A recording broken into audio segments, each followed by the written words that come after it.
Good evening, everybody. Welcome to another custom podcast. Talking about some custom statues tonight. We're going to be talking about customs that are pre-painted versus ones that you can buy as a kit. Welcome to my panel that I have here. Shane, how you doing today? Good, man. Good. Excited to be here and talk about some customs. Thanks for having me. No problem. Loco, how you doing today? Good. Excited about talking about kits. Should be an interesting conversation. Now, this is your first time on a show, right? Or you've been on other shows? Nope, first time on any show. So Nice, a virgin. Yeah, we're glad to have you. Job interview right now. Favorite kind. Don't hold this against us, okay? Hey, what's up, Matt? How you doing today? Pretty good, man. Yeah, thanks. The kids. This is gonna be something educational for me, actually. To be honest with you, it's gonna be a good conversation. I'd like to get some more information on kids. So. Yeah, I know Dwayne's gonna be a little late, but he really wanted to talk about this subject because it's near and dear to his heart. He has like a ton of statues that he buys that are kits, and he gets them professionally paid and whatnot. So, speak of the devil. What's up, D3? What's up, everyone? What's going on? I was literally just talking about you and saying how many kits do you have that are kits right now that are getting painted and everything. So getting stressful, man. Matt, going on local. Going on first time I seen you, man. How's it going? Yeah, my bad. What you saying, John? No, I'm just saying you didn't miss anything. We're just doing introductions. Loco, we're popping his cherry tonight. So okay, cool, man. Welcome on, man. Thanks for this being the first show that you decided to be on. So I just want to go through the chat and say hi to everybody that's in here right now. Let's see here. Mr. Kennedy, what's up, man? What's up, AK? Walton, what's up, man? Walton. Ledge. Jojo, what's up, man? Grifter 81, how you doing? Knight, what's up, man? How you doing?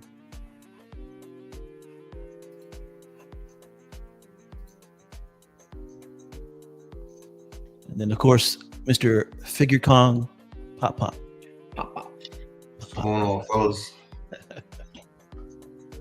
No, but we just wanted to get together tonight and talk about, I've gotten into the kits and looked at some before, and mostly because, you brought me into groups that they sell mostly kits, D3. So this is kind of your baby, I guess, like talk about. So we're just going to talk about the difference between kits and that you can get that are not painted and pre-painted customs. So yeah, man, let's do it, man. Cool topic. So for those that don't know, a lot of times when you buy a custom, you can either get them painted or unpainted, which is a kit. So that means that, you'll get the statue, it just won't be painted. And some people use that to then take them to like a pro painter and get them painted basically how they want it.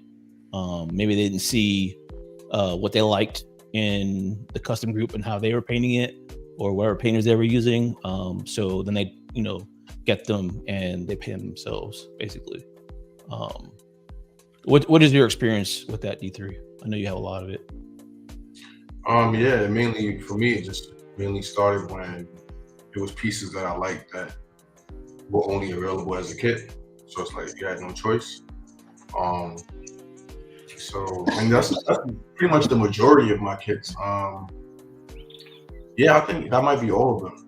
I have one on order that's a kit by choice. It comes painted as well, but I decided to get a kit as well. But other than that, every kit I have it's a statue that's only available as a kit. So yeah, because certain custom groups, that's all I do is kits, and then so those groups will be they'll make a statue, but they won't paint them basically. So you have no choice but to get them painted professionally by somebody else, or shoot even paint them yourself. So and it's pretty. It's I guess it adds another layer to the collecting. Because it's another step that you have to be involved with, and you get to put your input on, and make it a truly unique piece for yourself. So, that's just like a few of the quick, benefits to it. But it's also demanding, especially when they start to pile up and you have to coordinate what's going where, who's doing this. I mean, some people give them all to one person and just wait. Some people divide it up. So you may get them in first and then hold them for a while as a kid and then send them off. It's just so many ways you could do it. So it's really added another layer of like dynamic nature to my collective. I like that a lot. So you say would you prefer like kits on your end? Like, would you prefer, or do you prefer? My optimal preference would be a factory painted production piece that replicates the master paint, like almost 100%. Yeah.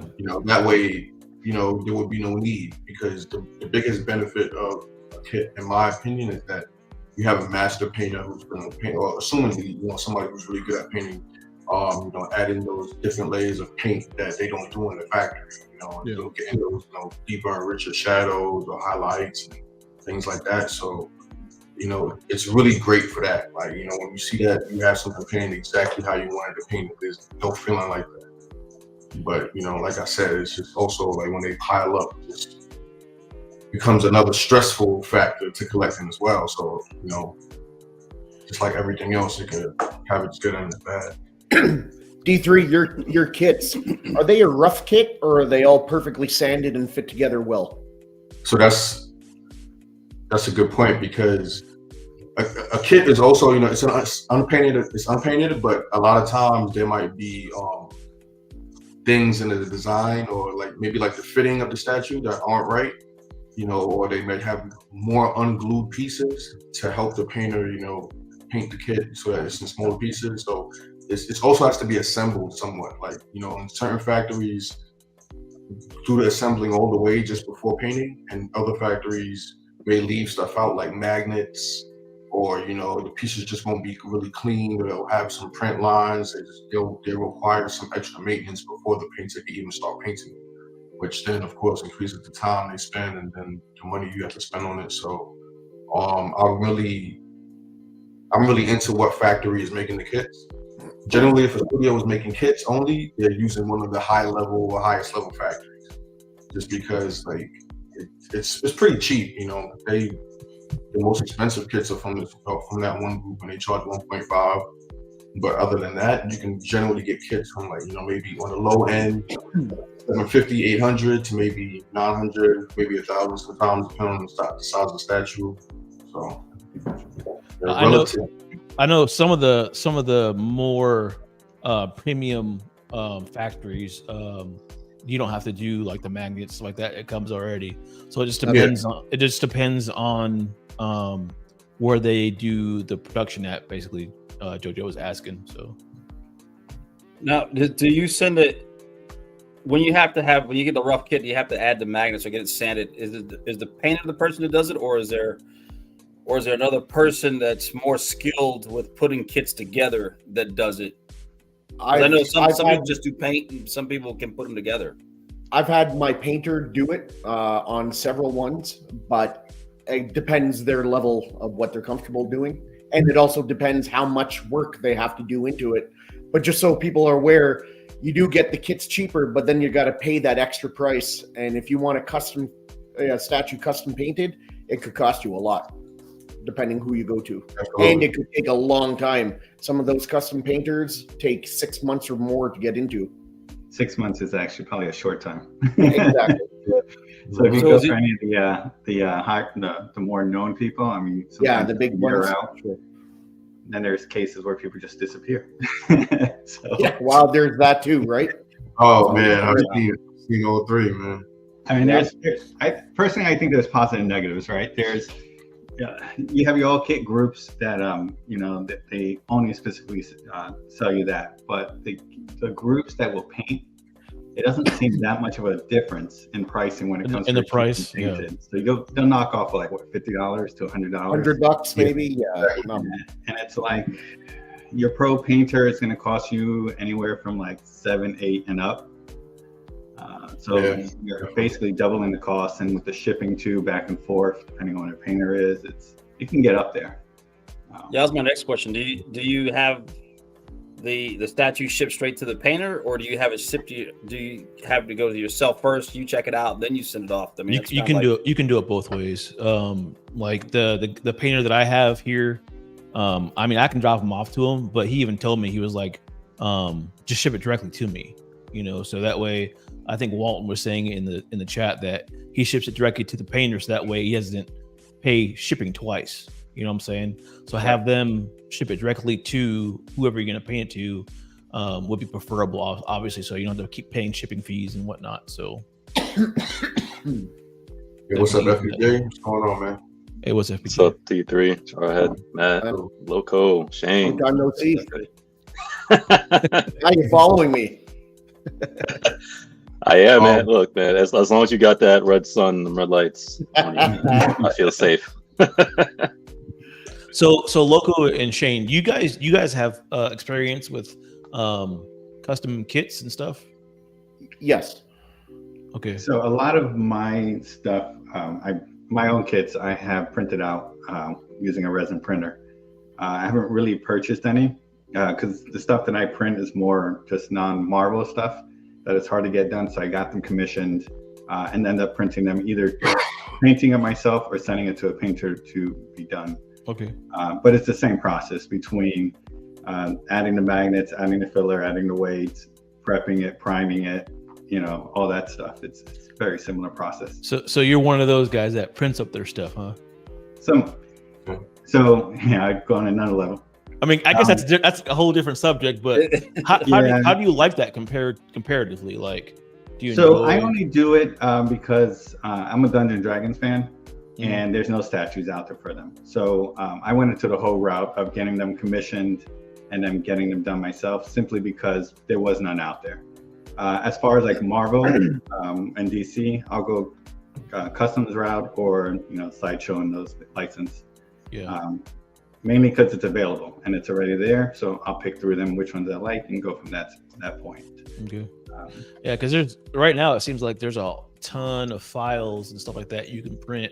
Oh yeah. Marvel, DC, I mean, all kinds of stuff that are coming out left and right, and it's kind of getting hard to see which ones are actual customs and which ones aren't, like, just printable files, so you see this stuff online all the time. And I actually got a couple in our slides tonight that are files that you can print and basically paint yourself. So I think that's a big thing that's popping up in the community is printing your own stuff and painting it and doing it basically at home. I'm sure it's a lot cheaper than buying a statue. So I would have thought that it's not. It's not so much time and effort to put into one. Just the printing itself it's a pain, expensive, and the amount of mistakes you make.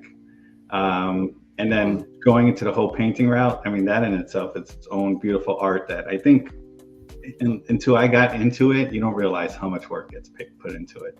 Yeah. But it's not as simple as press print and then you get your beautiful sculpt. It's a lot more than that.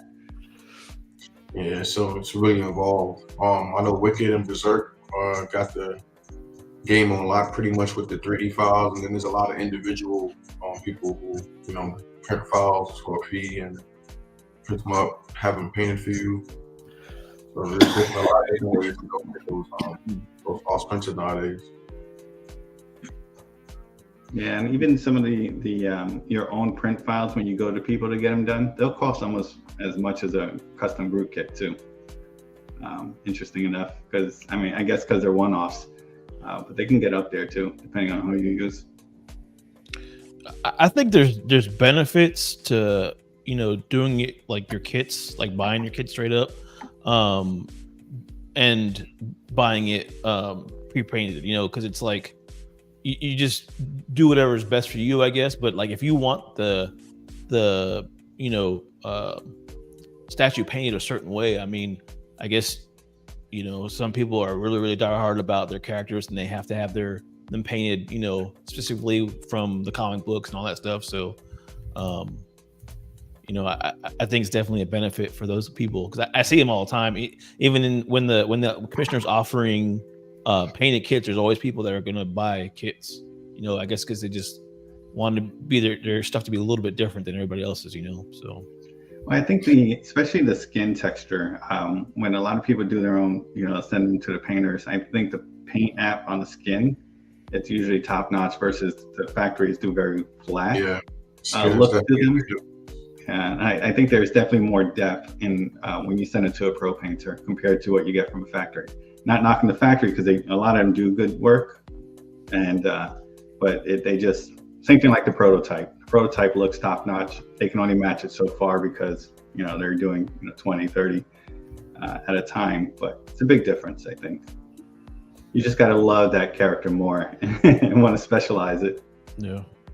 Well, I mean, even if you get something in too, you could get it custom painted after the fact too. Like, if you wanted a Silver Surfer black, for instance, Matt could, paint his custom Silver Surfer back there, and paint it black if he wanted to. So I don't think he would, but FBJ, have you bought customs before or no? No, just started to get in the rabbit hole. But I'm aware of it when it comes to figures. It's kind of the same concept in a sense. So I'm familiar with that. It's in terms of figures, but not with statues. But I'm curious though. I do have a question with that when it comes to paint.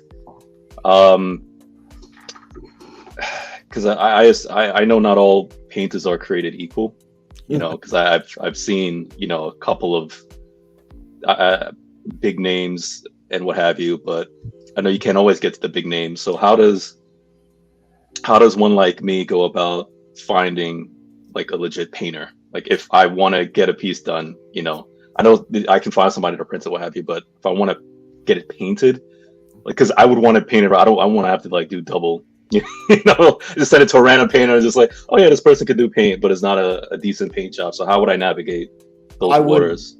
I would ask in your statue groups, say that you're looking for references on painters in this area, and people should hit you up.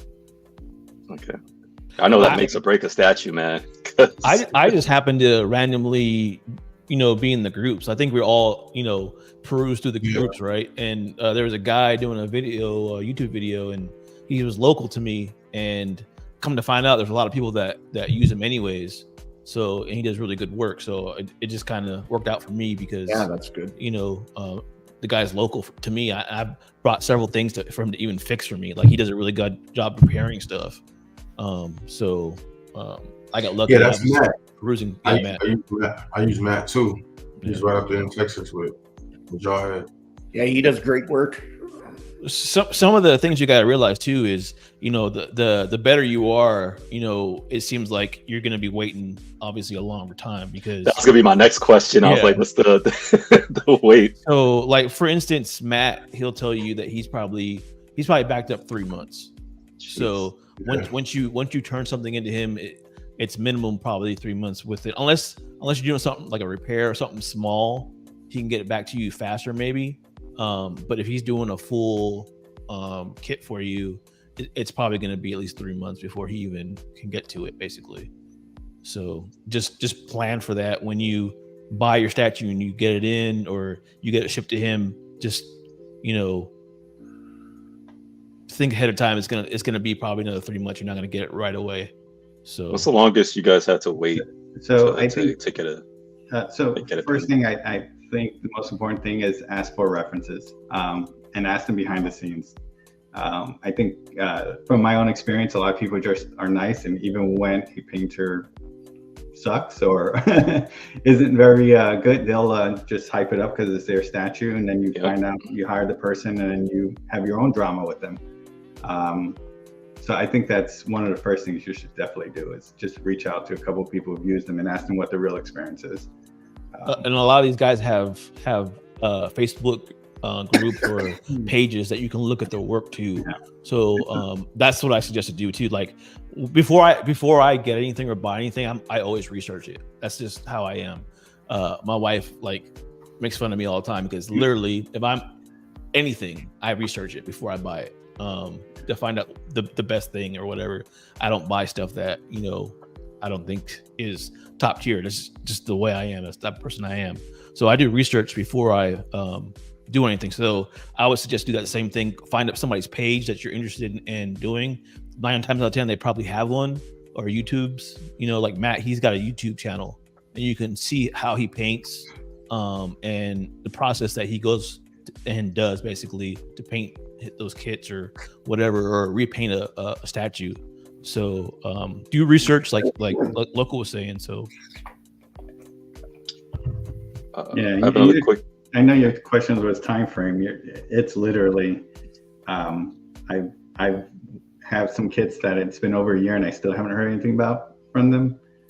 To sometimes you get them back 6-7 months. But normally, from my experience, it's never a short time. So let's say somebody famous like Titinan, right? Like everybody knows who she is basically in the, even people that do licensed stuff, they know who she is because they see her all over the place.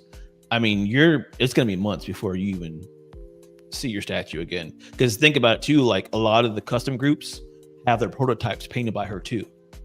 So not only is she getting requests to paint statues, but she's also getting people sending her statues to paint for the prototypes.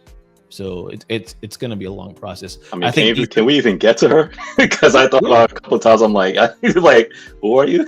I think D3's. You've got a couple kits with her, right? Yeah. So she actually painted this Exodus right here. So that was my first piece that was with her, and I just bought it from a collector who had it with her already. So I didn't send it to her. So I'm just like, all right, I might as well just have her painted, and she did a phenomenal job. Like, it's amazing. I couldn't ask for anything better. So I knew her quality from that, but the communication was really poor. Like that's another thing. Like you have to deal with communicating with these people and try to put your vision across, especially when there's like a language barrier like that. Like with Titinan, like you can hit her up on Facebook just like anybody else. Like she got profile, messenger, all of that, and that's how you contact her just like anybody else. So you have a job for her. You're trying to communicate with her. It's weeks in between responses from her. I mean, it's like at least at the minimum it's weeks, sometimes months, and it's really, really tough communication. But when she gets to the point where she's actually painting it, like she's communicating quickly because she's actually in the process. So and she listens and she understands and she'll redo something if you ask. Like she's really a cool person. Outside of that communication issue, and she got the job done. And then I have 2 pieces with her right now. One she's supposed to be doing right now, but she told me 6 weeks ago it will be finished in 2 weeks, and that was 6 weeks ago. So that's just an example. Just like I just gotta wait till I hear from her again, I guess. D3's like that math not adding up. Yeah, exactly. So I don't want to sound negative, but a lot of them are like that. And yeah, exactly. That's actually one of the negatives about it. Like I didn't get to that, but that's one of the downsides. I'm sorry. Go ahead, Loco. Oh no, I was going to say the same thing, and just make sure. I mean, I've heard nightmares where people pay up in full. Never. Make a deposit, deposit initially, and then pay as it comes around. Because one of the last things you want to do is pay for it. A year has gone by, and you're like, well, "Where's my shit?" And of course, you're getting more mad and upset because you paid for it. All my kits I've paid for after they were completed, and I've seen them, and everything is to my liking. I mean, realistically too, like you send something to somebody and you pay it off. They're in the back of their mind, they're not going to be rushing to get it done. I think when you've got 100 other kits you've got to pay, and somebody's already paid one off. I hate to say it, but it's one of those things where if you give them deposits or whatever, that you pay the full amount when it's done, it'd be easier for you anyways, because they're gonna probably try and get it done faster. I would think in the back of their mind, because they're not gonna get paid until it's done. So I use Titinan and Matt in Texas. So pretty both high profile. Like wait times are accurate. At least 3 months for Matt. And he painted your beast, right? Yeah, Matt painted the beast. It was a great experience with him. Communication was 10 out of 10. Like it was a complete opposite. So he's but he's more expensive though. He's more expensive stateside. He's more expensive than Titinan. I was going to say that the price difference there. I'm sure. Yeah, there's a big price. difference. Like there's a big price difference. It's noticeable. So, I generally have my statues shipped straight to the painter just to avoid that extra shipping cost. Just to cut down on at least one extra shipping cost. But it got to a point where, they were having. Sorry about that. They were piling up at the painter, so now I have to bring them home and just have them sit for a while. I'm one of those, there are actual kit collectors who they buy the kits. They buy multiple of kits, actually. There's a lot of Asian collectors who buy multiples of kits, and they collect and showcase these, these hot, I guess, more exclusive pieces that, are, low ESs and, not just, you don't see them too often. And they just show them off as kits because they're beautiful. Kits are beautiful as they are. You get to see the maximum amount of detail in the piece before the paint is over it. And, because painting always washes out some level of detail in the kit. So when you see the kit, you're seeing it at maximum exposure of the details in it. So I do have a couple slides in here too that it shows painted and the kit beforehand. So we can go and look at the detail difference. There is Dietrich's saying there is a difference. Yeah, so it gets really deep with kits. It's just not it's just an unpainted piece. No, there's a lot of different layers to it. You can actually just collect kits and hold on to them. I prefer to just get them in and get them painted as fast as possible. When they start to pile up, even they become almost like pre-orders because now you're thinking about when this kit is going to be completed, when this one compared to this one, and now you have this one to ship out when one is coming in, and it becomes this whole thing by itself. Within all the pieces you're already collecting, so you can get really deep and involved and get out of hand, especially because the production time of kits is much faster than painted pieces. Generally some of the best, groups that do kits only can get them out from 6 to 8 months, from the time they start working on it, get the concept, send it to the factory. And that's a pretty quick turnaround. So they hit quick on the payments. So there's a lot of ups and downs to it. I wish I had the skill to do it myself. That to me that'd be like a kind of fun little project to do. You get your statue in, you start painting on it, but that's to me it's very time consuming thing, and I'd be freaking out wanting it to be perfect. And it's so tedious too. Yeah. I wouldn't have the patience for all that taping. I couldn't do it. I can't lie. Go ahead. No, I was gonna say coloring books, man. I could barely crayon in the lines, much less try to do a kid statue. I can say one thing to my advantage is that I'm just naturally a very patient person.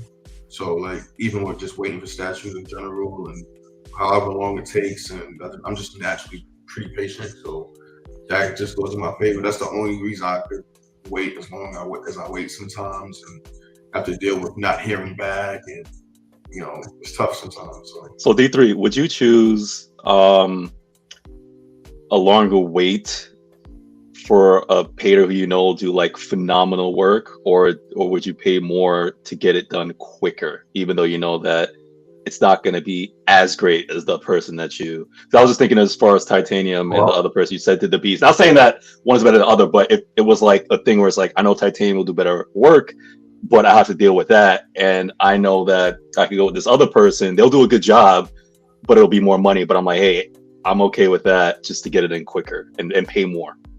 So to answer the initial question, I'll definitely pay to wait. I want it as perfect as it could be. It doesn't matter how long, I have to wait. So that's the answer to the question. But in that specific scenario, in my opinion, Matt is damn near just as good as Titina. He's a really, really great painter. He's not settling for, second fiddle. I send my pieces to him. So, plus the communication is better. So, she's really good. She's talented, don't get me wrong, especially for not being that great of a communicator, to still get somebody's vision and bring it forward. Because, we see her pieces all the time. Everybody loves after her pieces, and we know how good she is. But Matt is really great too. He's not perfect in every area, but he's right up there with her. And overall, I don't feel like it's any less of a quality sending a piece to him at all. So far there's Tintinen, there's Matt, and there's another one, the doctor. He's on the East Coast. I've heard good things about him too. I think Steve has sent a couple things to him. I don't know if any of you guys have dealt with him before, but I know Casual Nerd Problems has sent a couple things to him before. Yeah, So- definitely heard of him. There's Kelly Alessandro in California. He's really good. There's also the dude in Europe, Thomas Jantz, Tomas, you might pronounce it as. But there's tons of painters out there. I used to use this guy, almost used him, Joe Hendrickson. I don't know, some of you probably know him, seen the Facebook stuff, whatever. He's the first person I ever sent my kids to. Like, he's amazing to me. He's like, I wish he was still painting. But he had a little issue going on, and he had to send back everybody's pieces or send them out to wherever they needed them to go. So my pieces were, I had 3 pieces originally with him that he had to send to Matt, and one of them got there broken. So Yeah, Joe repainted my Supergirl. He did an amazing job on the skin. But yeah, he was going through some issues during that time. And that's one of the things. Joe's specialty is females. Like, he does a great job on female. He's an excellent painter, but unfortunately, he went through some personal things, and he had to stop painting for a while. So it is what it is. There. I don't know.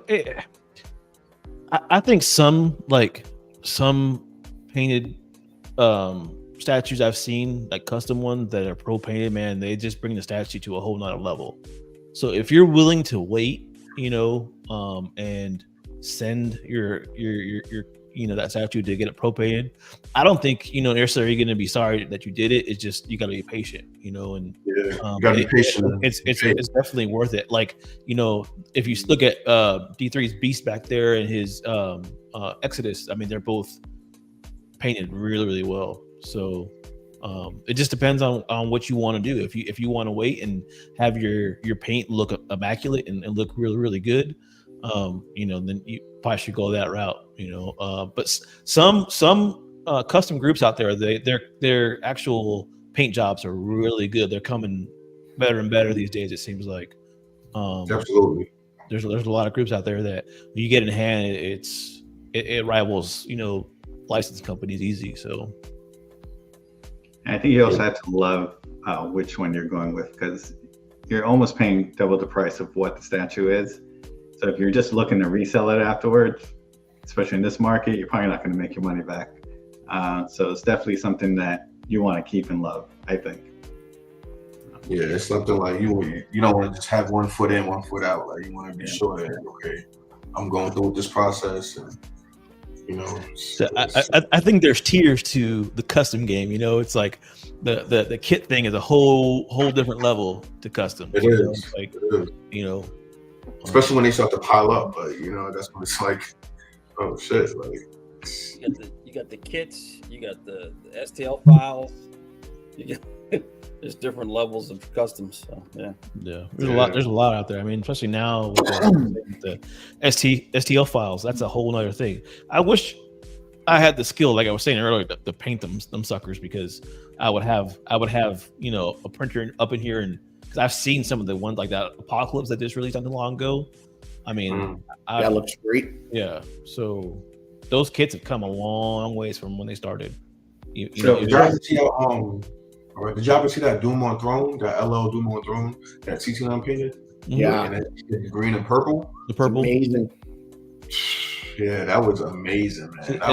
That paint brought that statue, because if you compare the regular version of it and the one that she painted, it brought it to a whole new level. It looks like a whole different statue. Yeah. And it was already up there. Like, it looked really good as it was. Absolutely. So I was going to say, from a painting perspective, if it is something you're looking to, it's really fun. I started about a year ago doing it. I'm definitely not skilled like most of these people at all, but it's time consuming, but it's definitely an enjoyable hobby in itself. And you'll find a different appreciation for people's work and what you see out there. But if you're looking to do it, I mean, it's a fun hobby. A lot of learning though. Yeah, definitely. But it's worth it though. I think it's definitely worth it. When those pieces come in and you see it. Unfortunately, I'm in a few custom groups that all they do is kits, and they make some great like statues. And you're like, man, I want that. Yeah. I want that statue. So there's a couple examples in the slides today where all it came was a kit, but it came out so freaking good. Like, I mean, it's definitely a difference between pro painter and a factory painter for sure. So yeah, the kit I missed the most, I think, well, the one I wanted was the Jubilee one that came out. I think it's probably one of the more popular kits that went around. Mm-hmm. Or the WP one? I think it's, I don't know, are you allowed to say the name? No, I don't. Yes, you're right, WP. Yep. Yeah. Yeah. Yeah, that was a nice one. I think it was the a Patreon group released another one recently, where she's popping a bubble gum. Mm-hmm. Oh, I seen that one. That was good. Yeah, that was a nice one. what is it? Ground Affected. I actually did a video on painting that one. Oh, really? Yeah, and it looked really good. Yeah, I like that one. Yeah, there's a lot of options out there, man. It's overwhelming sometimes, especially how much these things are being pumped out now. Every day you're seeing pictures of something new and something different that's pushing boundaries, and it's like, damn, gotta slow down. When you let the painters paint when it's their time to do it and you're working with them, do you get to, that may sound silly, but do you get to like choose the colors? Do they work? Or is it just, okay, you're up, we're gonna paint, here's the finished product, what do you think? And then you critique it. Nah, definitely not. Like, you're like an art director. I mean, it's up to you if you want the level of involvement you want. If you can send it to the painter, like, hey, just do your thing and give them complete creative freedom, and or you could just give them a rough guideline to stick to, or you just point out every color and detail that you want, and make sure it's super specific to your instructions. So I guess it really depends on the customer what they want. I know some painters though, like, so for instance, if whatever kit you're bringing to them and you're like, hey, there's other guy painted this exact like this, I want it like this, yeah, I did that. Yeah, I did that with Tiffany. I showed her one of Matt paintings. Yeah, some painters don't care for that because it's like, then if you want it that way, then go ahead and go with that painter. Do you think that's disrespectful? I think it is a little bit, because they're like, hey, I want it just like this guy that painted it, Okay. So like, to me, it's kind of like you're kind of copying their paint style or how they're painting or whatever. So like, when I showed it to her, I said, hey, I basically want this color layout for my juggernaut, and so if it could just look similar to this, and do your own little twist that you want to do to make it your own thing, but just stick to this. So that's another thing. Huh? No, go ahead. Sorry.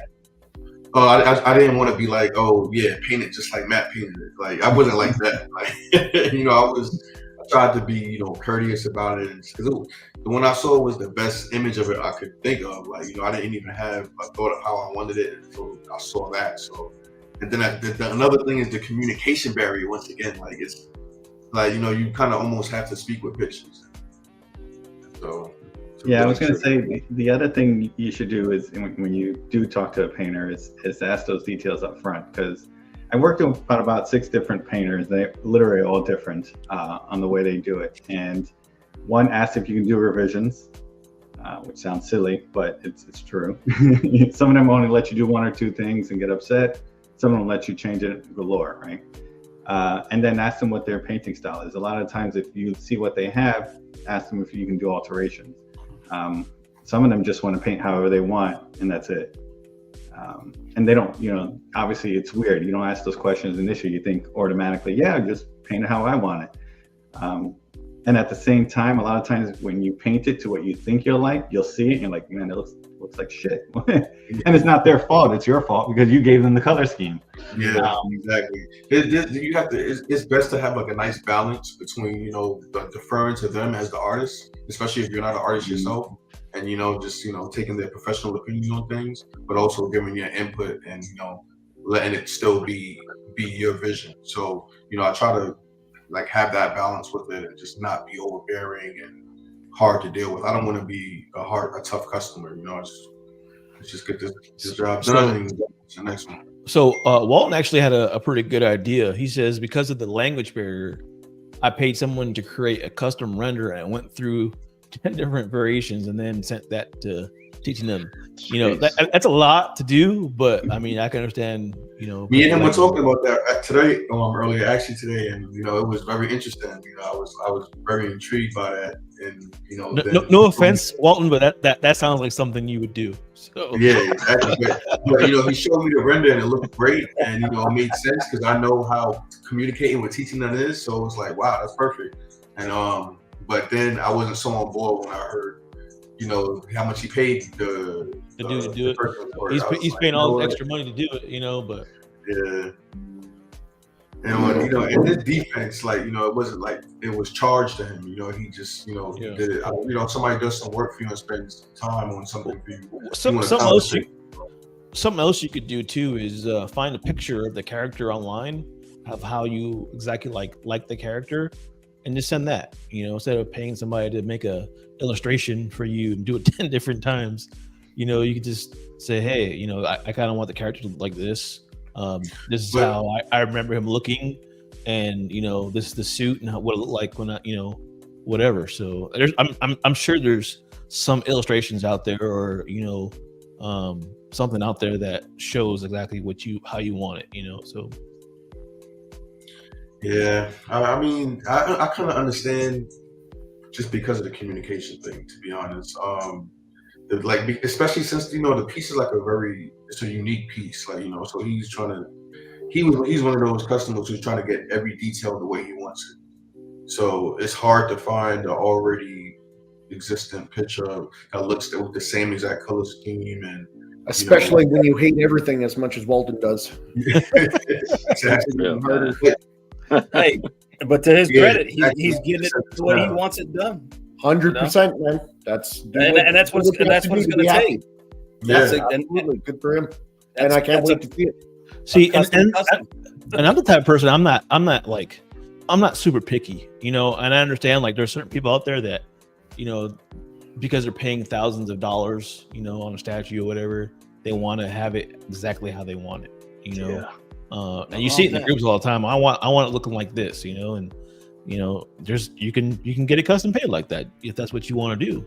But to me, it's like I prefer the overall statue, and if it looks badass or if it does it, and I'm not really nitpicky like that. So I'm not either, but there are a couple things on certain characters that if it's not right, that could make or break me buying that statue. Okay.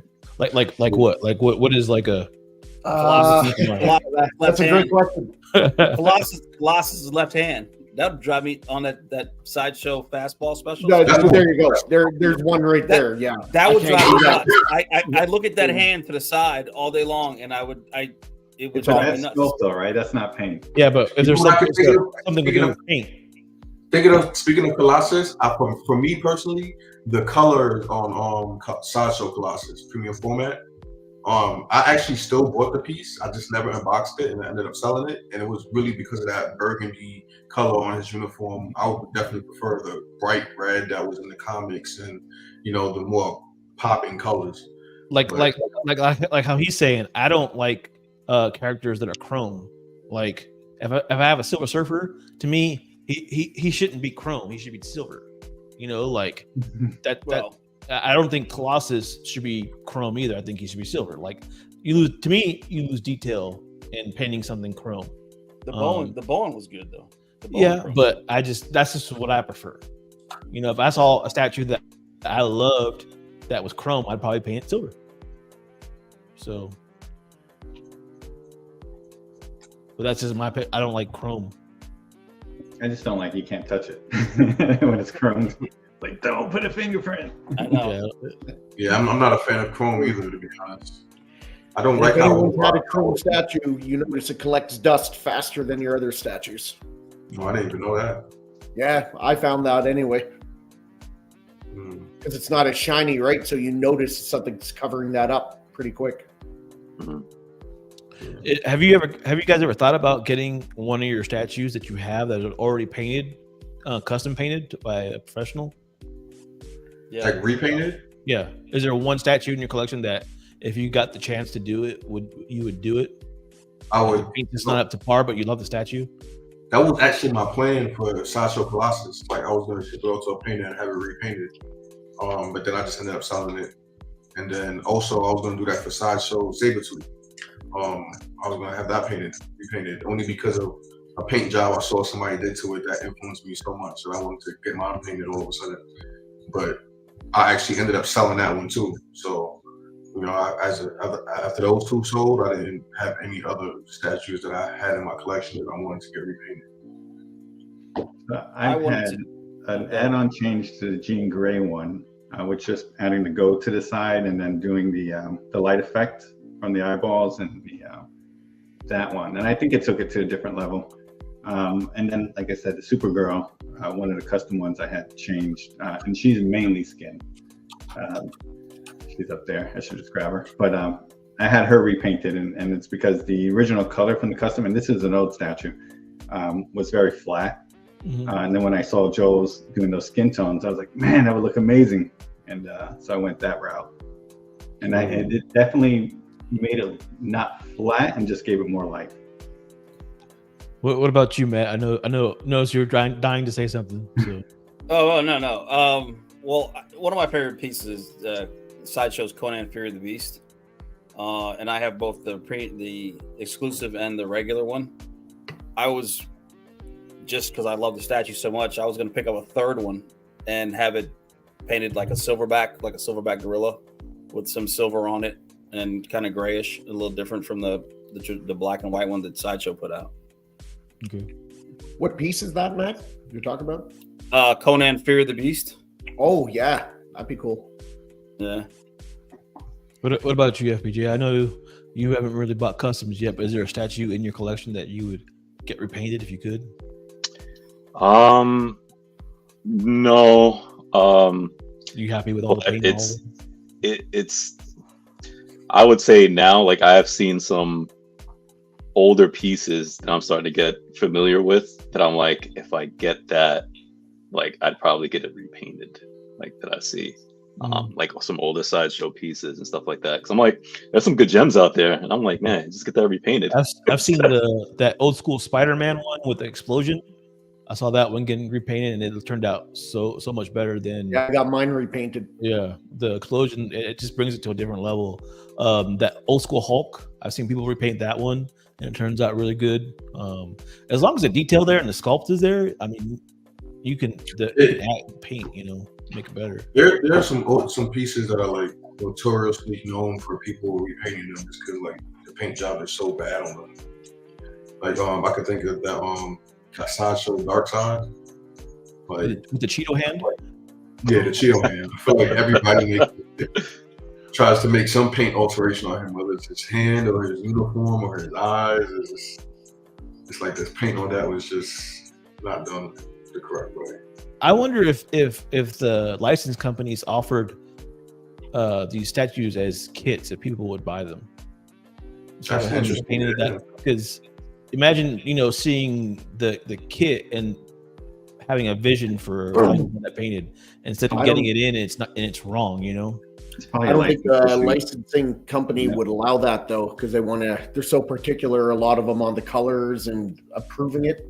Never mind just putting a kit out there. I don't know why they would care, but that might be an issue.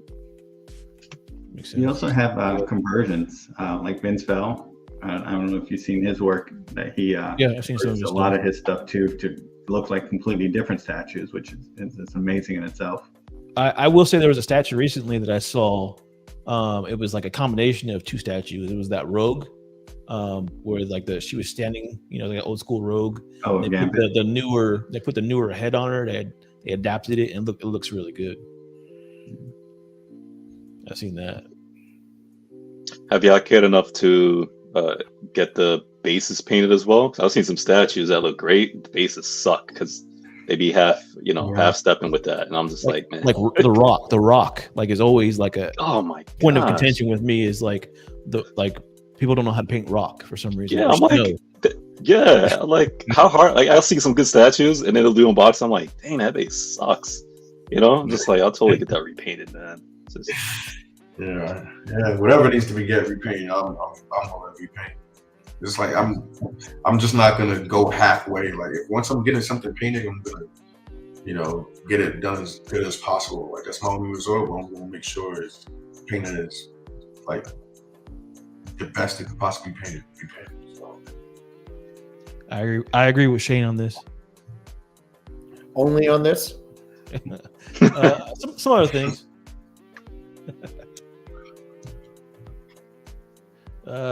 Figure Kong says, "I'd love to get the EX Banana Peel Hulk repainted a green like the new Gamma Hulk being released."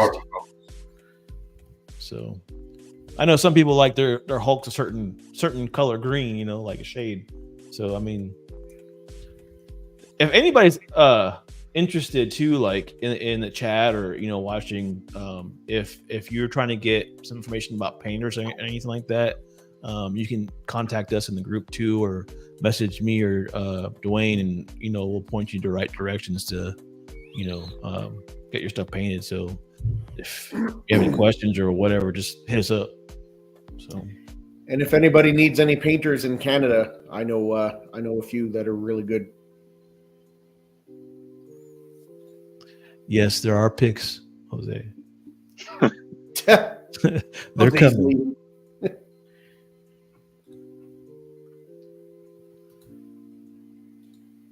I guess that's a good transition, I guess, right there. Here comes your picks, Jose. I see that? Yep. All right. That is hot. This guy's abs are no joke. Yeah, they look like mine, but... Yeah, that's what I was thinking too. I'm like, that's Jarhead. Yeah, I love how they painted this. Actually, this is a one of one-off. I just talked to somebody today about it. This is a one of one. This what is this? You sure? I forget how you say the guy's name, but he's off the Ninja Turtles. Usagi Yojimbo. Yeah, there you go. That. But this looks sick. How do you like that tattoo on him? That modern look. You like that? I dig it. I dig it for sure. I mean, he's a rabbit with a tattoo. How cool is that? So they ain't no kits for you, Soggy, man. I like this is the best I've ever seen, like anywhere, and I've seen a lot of Usagi's. The paint looks good. The paint is just immaculate. Is it all sculpted or is that like a mixed media? Yeah, it's sculpted. Sculpted, I think. Yeah. That's how good this is, man. With the hat, this is hot, man. See, this is what I'm talking about. Like, paint can bring a statue to a whole nother level, Yep. Oh yeah. Like I have about I've had probably a dozen to 20 statues custom painted, and it's unbelievable what a paint job does to a statue. Yeah, because I've seen some like some known companies. I'm not going to name their names or whatnot, but I'll see them do statues. Like there's recent ones, and I'm looking at it, and I'm like, is that the best you could do with the paint job? And I'm just like, and I'm like, when I see this, I'm like with customs, and I'm like, dude, how could you not like get it looking like this? I really want to name their names, but I'm not going to. A lot of those companies, though, they're getting painted by people that are in the factory. They're just trying to get in and get out. A lot of these kits and stuff like that are people getting professionally painted. You're paying for that. You're paying for that professional looking paint. So. And the worst is when you buy the statue already, based off of the prototype, or you put down, deposit, whatever. Yeah. Or you. I mean, if you pay it off in monthly, because I know people do monthly. I stopped doing monthly, and then you see the finished product and you're looking at the paint job and it's just like, come on, man, and then you're having to choose. I'm like, all right, do I keep it? Do I not keep it because this is the only one that's being made? Or yeah, Say, and I would love to have something like this in my collection. Yes. I mean, this is so sick. Like when I was in the Ninja Turtles when I was a kid, man, he was always my favorite character. This character, the rabbit. I can't even say his name, but he was always my favorite character when he showed up. So Yeah. And if you have the PCS lineup, man, like putting. I wonder if they're gonna do him with it. Ooh. That's what I want to know. It ain't gonna I don't know if he's doing it, but it's badass. I mean, he's even got like spots on his head, like how you would have. That's like crazy. I love the beard. Moles. That's what I love. It makes him look badass. Yeah. The way it's angled and shaped. Yeah, got that Ronin beard. Yeah, man. It looks cool. This is so sick, man. I love it. Is a studio making this, or It's a one-off. Somebody had it commissioned. Man. Mm. Well, speaking about commissioned, is that more money than getting the kit, getting it painted, or I just like, hey, I just get somebody and just commission it? Well, it depends. It depends on who you're getting it sculpted. Because if you're talking about like a what's his Caleb Efson or Franco Bellissimo or whatever, like it's definitely gonna be more expensive because you're paying thousands of dollars for them to sculpt the piece. But I don't know. I guess you can also get it sculpted pretty cheap too. But, yeah, it comes down to quality you're looking for, but 700 to and up, right? So you get 700, 800, 900, 2,000. Some of them charging 4,000 a sculpt. They range. The thing is too, like, so like me and Dwayne got into like we just happened to run across, or he did happen to run across a guy that was making a one-off statue, and he talked him into making more of them because it's cheaper that way. You know what I'm saying? So just like with anything else, the more you buy, the cheaper it ends up being in the long run. I don't know how much it was going to end up being for him, but I mean, we ended up getting like, I think like 10 kits or something like that out of it. And it was, I think it ended up being like $800, or it was a little more than that, right? 850 or something like that. Oh, 750 actually. 750. So that's for a 10 kit run.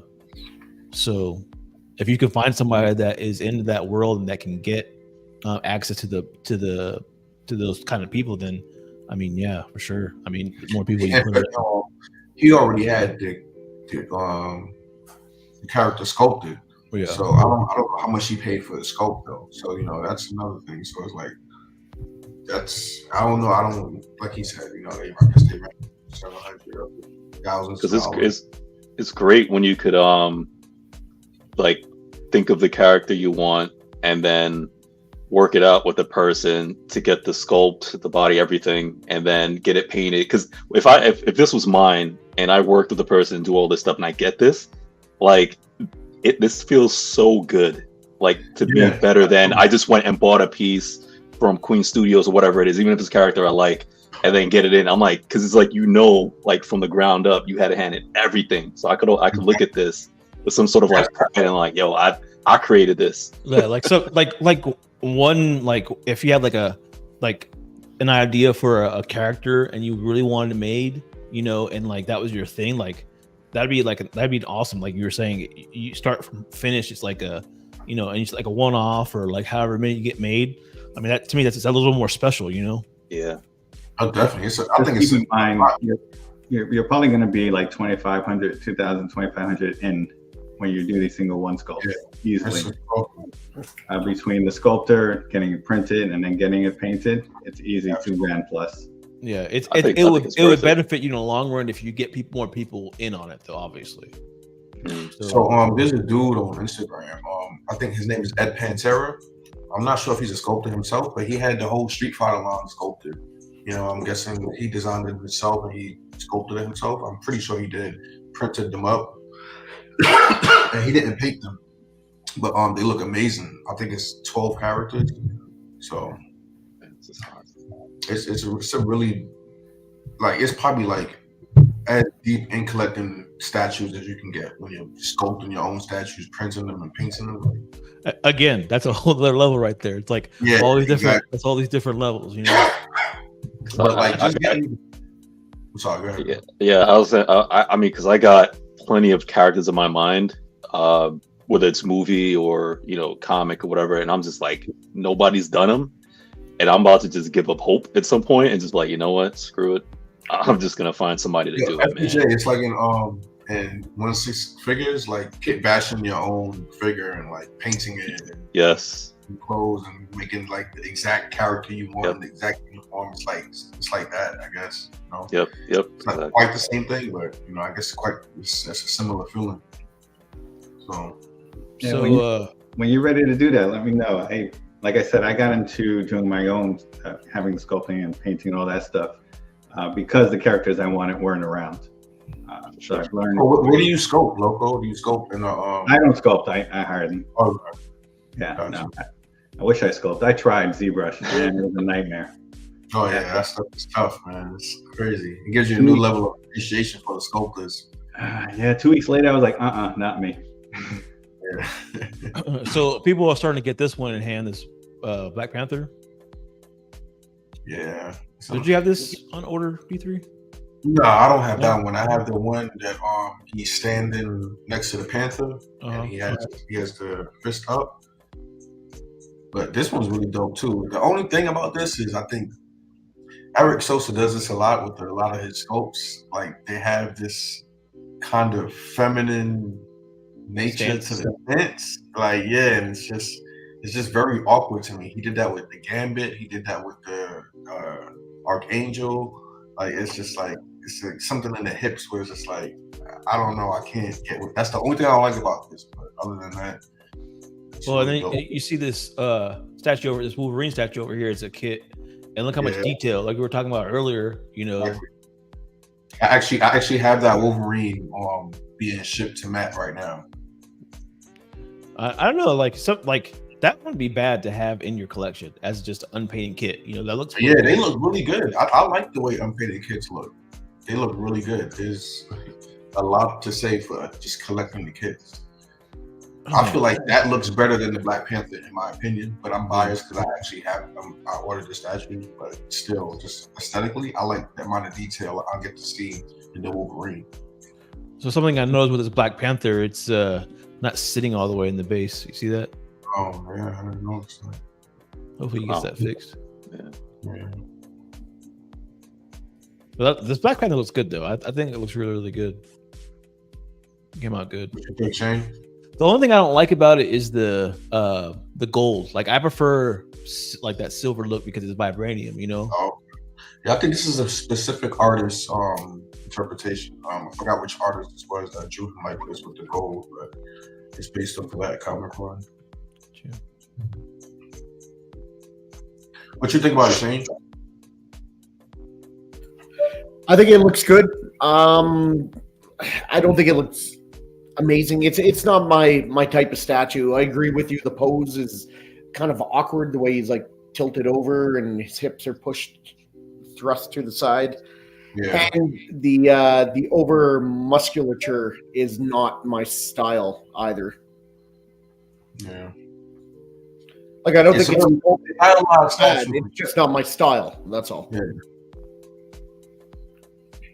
I like that Punisher in the back there too. That's a Sosa sculpt. And let's be honest, there's a lot of good custom Black Panthers out there. So yeah, I've got one coming too.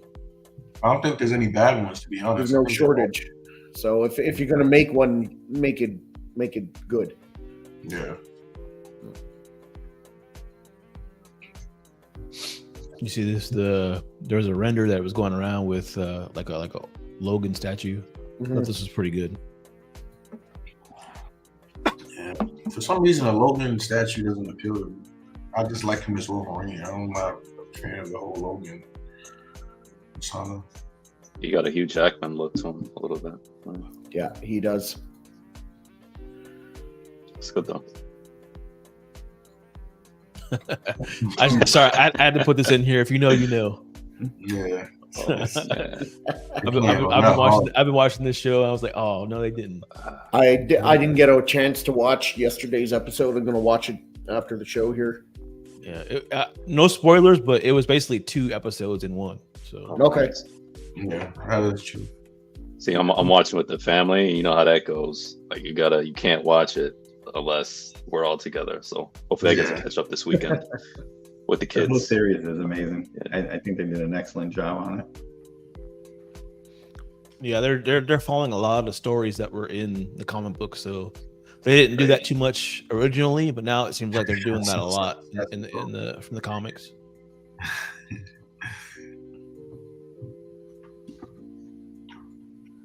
Oh, I saw this. I thought this looked pretty good. I have an actual art from this guy. This is and cool. it looks pretty dope. I just put this in here real fast.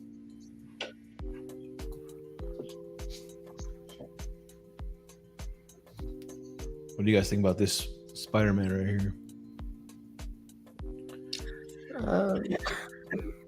It's okay. I to get me. more of an Agent Venom feel from him with the way the spider is on the chest.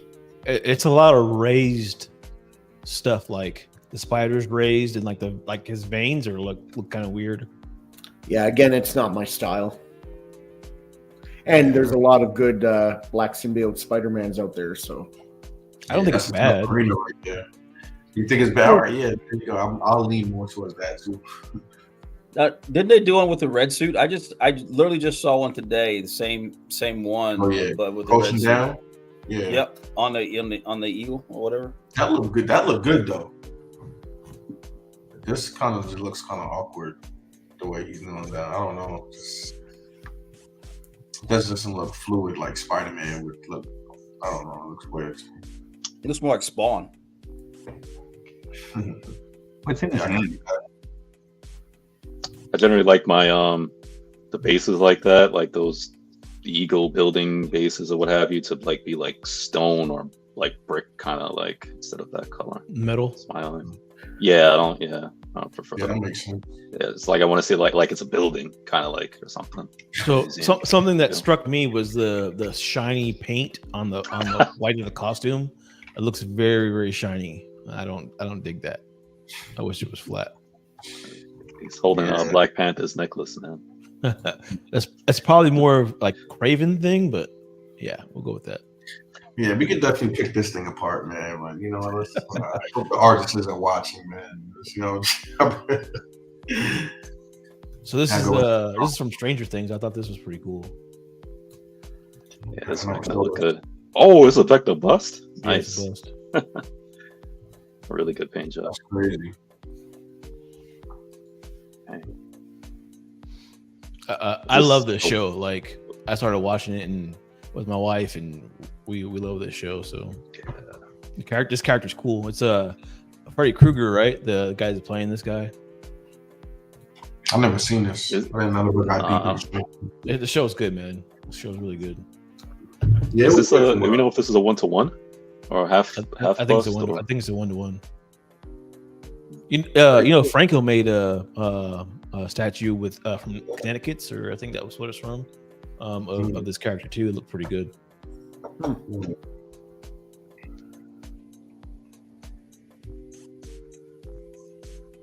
Oh, and Venomized Kingpin. Can't keep How do you guys feel about all the Venomized pieces? Even though that's not a real appropriate name because he's only Venom when he's with Eddie Brock. But anyway, what do you guys think about it? Everyone being Venomized. I'm good, man. It's just too much venom, man. It I think they'd annoys me look pretty personally. cool together in a collection. It does. If that was one shelf, that'd be pretty cool. Yeah, they make a cool collection for sure. I think some of them are cooler than others. You know, like I don't know, like some of them make sense and some of them don't. So to I be love fair, the concept, in the later but I just feel like comics, it's still a lot. To be fair, in the later comics, they did venomize almost every single character. So, Yeah, the Venom yeah, that is Yeah. true. but Yeah. I think it depends on the characters personally. I do dig this base though. I like this base a lot. The city being that is pretty Yeah. cool. I did the Venomized Wolverine recently, and that was a big hit. Everybody loved that. Yeah, but I mean, it does make sense, right? I'm like, you know, they come to Earth, take over. They're gonna, you know, what is it, venomize or whatever, like everyone, you know, like alien species would do, Yeah, take over. So I mean, this isn't a bad sculpt. I mean, I like the head sculpt. I like I just wouldn't buy it because I want to be true to the character, you know. Right. That's nice. I did like the Venomized MJ that's out there.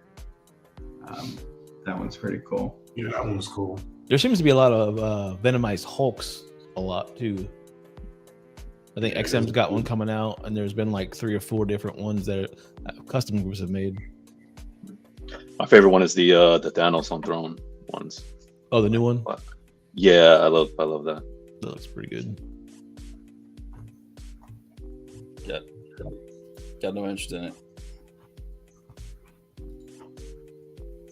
X-23. I don't like the pose on that. It feels like she's or something. Like, That's an STL, right? I think that is SEO. yeah, like she's definitely off center or something. Just, I think it's obvious too. I feel like as like the sculptor, like, don't you notice this before? Like, but I don't know. Let me not get into all of that. See, I actually like it, and I think I hate the bear personally, but I don't think it's that bad. But it could also be because there's not many of her. More selective on how she looks. I like the portrait. But Yeah, the portrait's nice. Yeah, I think they were just going for more like sexy as opposed to it's kind of been like real. I just got out of a fight kind of thing. It's just like sexy basically. Yeah. I don't get the bear. I don't know if that's in the storyline or not. It's just I think she chopped his head off. I don't know. It's not. I mean, it's just a weird concept for the whole thing. Like, So this is a statue coming out. Alan the Alien. I love this show and I love this character, so I'm probably gonna end up trying to pick this one up eventually. What do you guys think about this? yeah, it looks dope, man. Looks You guys good. I know- like the character too. Okay, It's funny.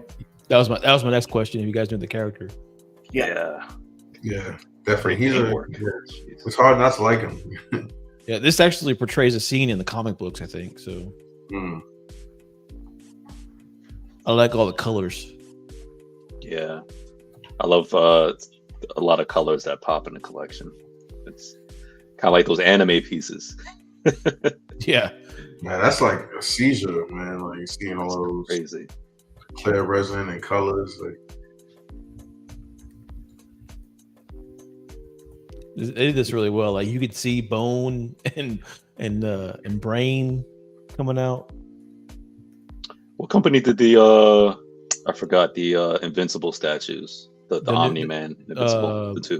There was the custom ones, and then the newest ones that came out. The licensed ones are Connecticut's. Yeah, Yes. okay, it was it probably was them. Yeah. Something like This that. will go good with them. Yeah, I think this group is doing a whole line of these characters too. So somebody in the chat was asking about them earlier if there was somebody who was going to make this, and yes, it's in pre-order right now. So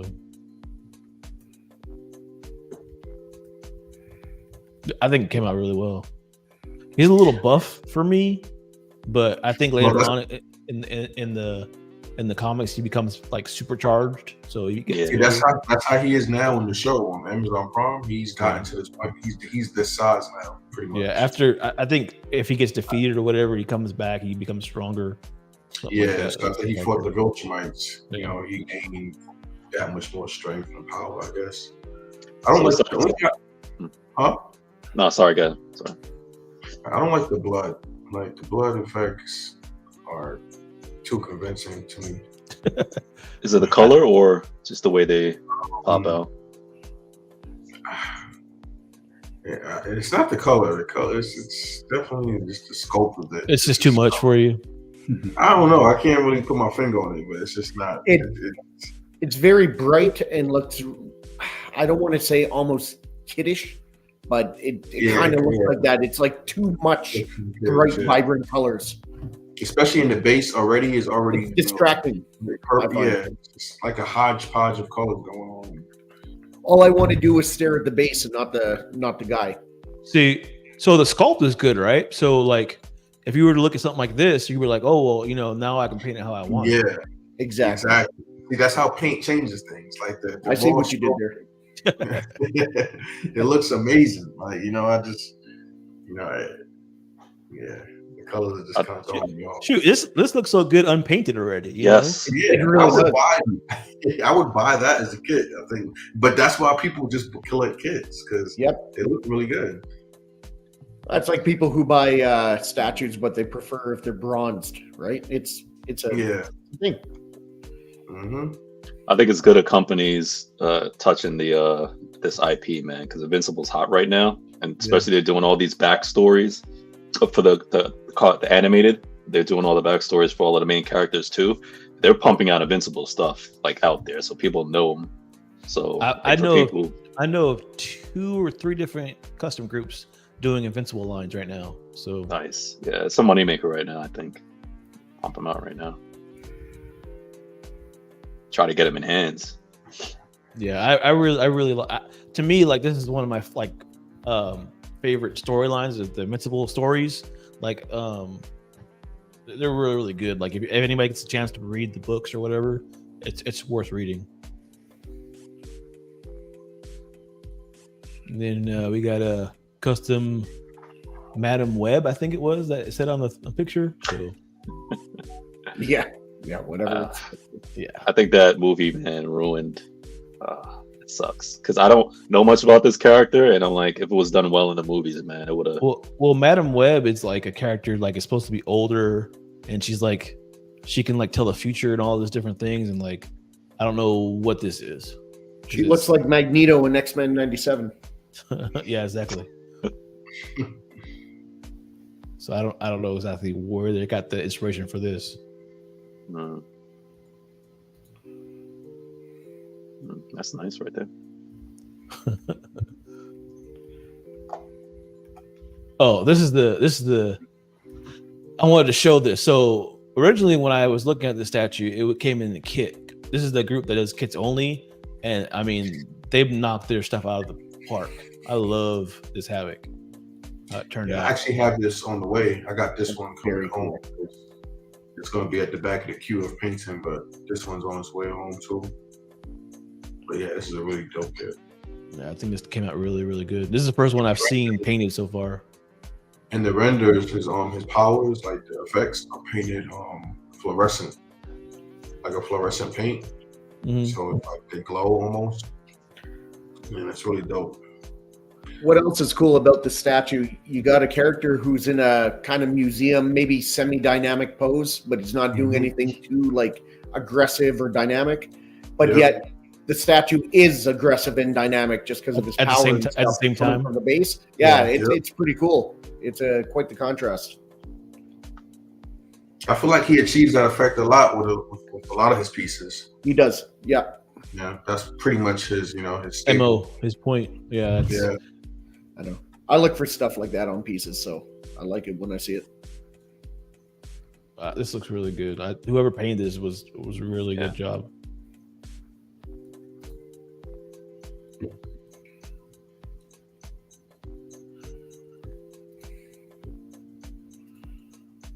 Oh, I put some Dragon Ball Z love in here tonight. So Isaac Perez.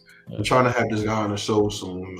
He agreed to do it. It's just gonna take some time because he got a lot of things planned. But he has a lot of great statues, man. Look at all that color.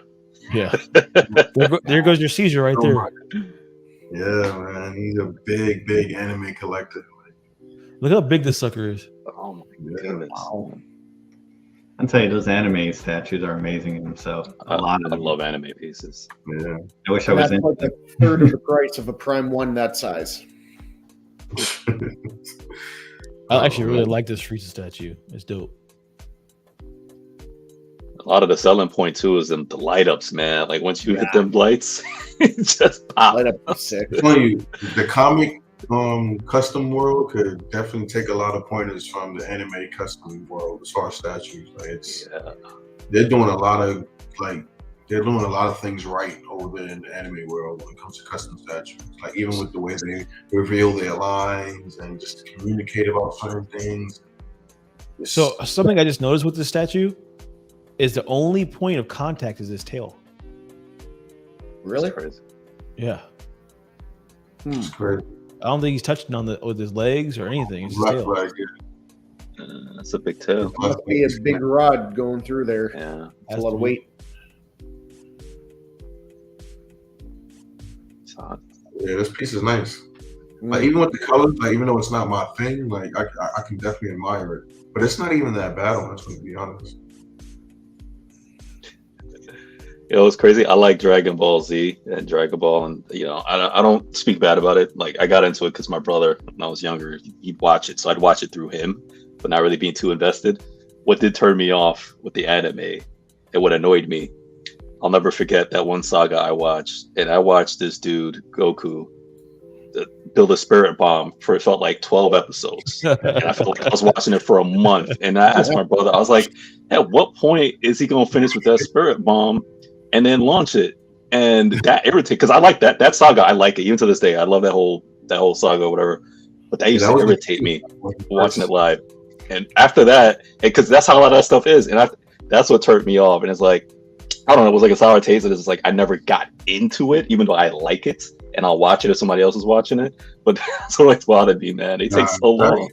Dragon Ball tested your patience, man. Like that one right there, like that really wanted to know if you were really invested and really wanted to know what or the first time he turned Super Saiyan and he's like screaming for like 3 episodes. Yes. Yeah, it was great times, but you remember all that long wait, and then the commercial. Well, you really only got 18, 19 minutes of show. Like it was definitely. See, because we watched it with commercials and stuff like that. Now they're spoiled now, so it's not. I was like, "What are you talking about, Freddie, man?" And I'm like, "Nah." When I used to watch it, man, it was torture. Yeah, you don't really see a whole 30 minutes of action at all, barely. Yeah, so huge. That's hot. I don't even know what this is, but I thought it was cool. Yeah, it's some anime. It was an anime group. I don't know what it is exactly, but I thought it was a lot of detail for a piece. Good. Yeah. Oh, yeah. I see pieces like this, man. I think of like I can, like put it in my living room, or like put it in a nice. Like this, I could get away with putting it out there, and the wife won't. Like Batman on a horse, like Batman on a horse. Like that's one of those pieces. Yeah. So much detail, though. It's crazy. It's nice. Yeah, that is dope.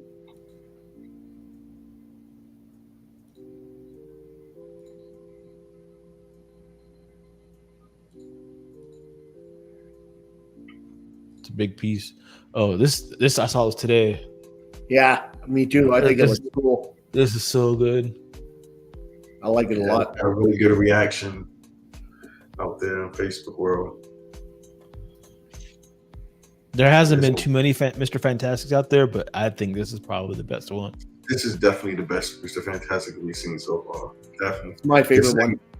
And the one where he has his arms crossed, like, that's pretty good too. Like, Yeah. That's not a slouch either, but that's more of like that classic uniform, but this one's like a newer style uniform. This is like an XM style, modernized.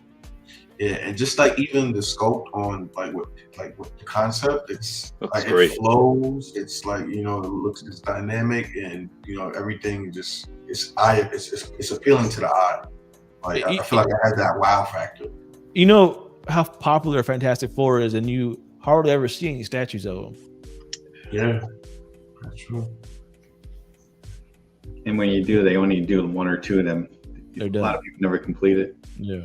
That's why I think is very important with in the media industry, like movies, TV shows, and stuff like that, to nail a lot of these characters, man. Because somebody like I know Fantastic Four, they're not like one of my favorites out there, because I'm not big into Marvel, even though I read Marvel stuff. But like for like people who are just getting into it or don't know, and then. If Marvel had nailed Fantastic Four from the beginning, and then, characters like this, then you see them start pumping it out because it's like, oh yeah, I know Fantastic, kind of like how it was with Iron Man, is, that's why it's good to see them do justice, man, on screen for a lot of these characters. I think there was an issue with the license for Fantastic Four too. They were locked down for quite a few years. Well, I That's know why a that lot of the people whole haven't thing with touched Fox and Yeah. Marvel and Disney, and it complicated stuff a lot. So, it. Right. but this looks really, really good. I'm really interested to see how this turns out. I wish they would have Yeah. kept what's the actor, man, who did the what you call it, Madness? Was it Pipe the one in Boys? yeah? It's like this. He was so good. Like he just like he had that look and feel, kind of like with like this. It's just like that's Mr. Fantastic, you know. Here's a Magneto. I thought it was kind of cool. Obviously, there's been a million Magnetos out there, but really, what stood out to me about this one was the bearded portrait. Like you don't see him bearded very often. Yeah. I mean, it's nice, but honestly, I look at this and I'm like, I know 5 other Magnetos that are almost identical. But are they bearded? Oh, But are they That's bearded? true. It's true. You're not going to get an argument for beard from me. I mean, you're 10 times more manly with the beard, from what I hear. You're going to find out. So this is cool, but it's you know, It's basic. You know, you There's nothing about it that pops or yeah, or that differentiates it from all the other Magnetos out there. You know, I mean, besides the beard, I guess. But Now, when you look at this, and I'm not putting it down because I think this statue does look cool, but when you look at that, does that not kind of look like an action figure? Just the pose it's in right there? Yeah, it Yeah. looks like a You Marvel. know what I mean? When I saw that, I'm like, that's how I would pose my action figures. Yeah. hmm. Yeah, we're my Sentinel base, man. It's decent, but I wouldn't buy it. There's too many other good Magnetos Yeah. out there. Especially Magnetos. Yeah, Magnetos, Wolverines, Venoms. You gotta bring it. Silver Surfer. Yeah. I do love the head sculpts though. I love that with the helmet over the beard. Yeah, this one looks good. This particular I one like that looks good. effect. They're more like the Age of Apocalypse reminds me of, with the hair. Yeah, that's not my idea. My definitive apocalypse. I mean, Magneto. Yeah, but it's a dope look. Yeah. But if I had to pick one Magneto in my collection, I wouldn't. At least I wouldn't pick this portrait because I know he has a regular portrait too. Yeah.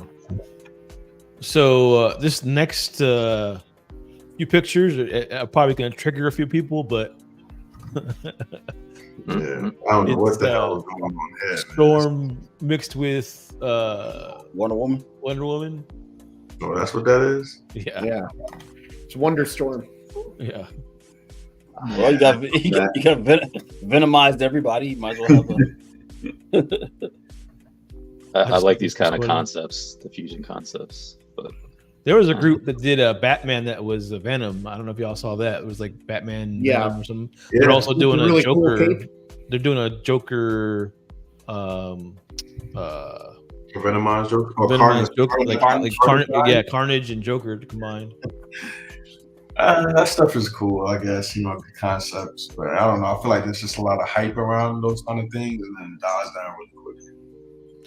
Like just looking at this from afar, it doesn't look that bad. But then when you start getting into like details of it, it doesn't look good. Far close to me is, I think it's that mustard background color that's really throwing I me don't know off. why. I don't know why they chose yellow to put the statue in front of. Yeah, exactly. Like I think that's really throwing it off. I'm not a big fan of the combination thing either. I'm just trying to be nice. I think the whole thing is awful. I thought this was pretty cool. Hey man, Like a little diorama with Darth Vader. Yeah, this looks dope. Yeah. That is Looks pretty awesome. We were saying on the other show, Vader looks a little thin.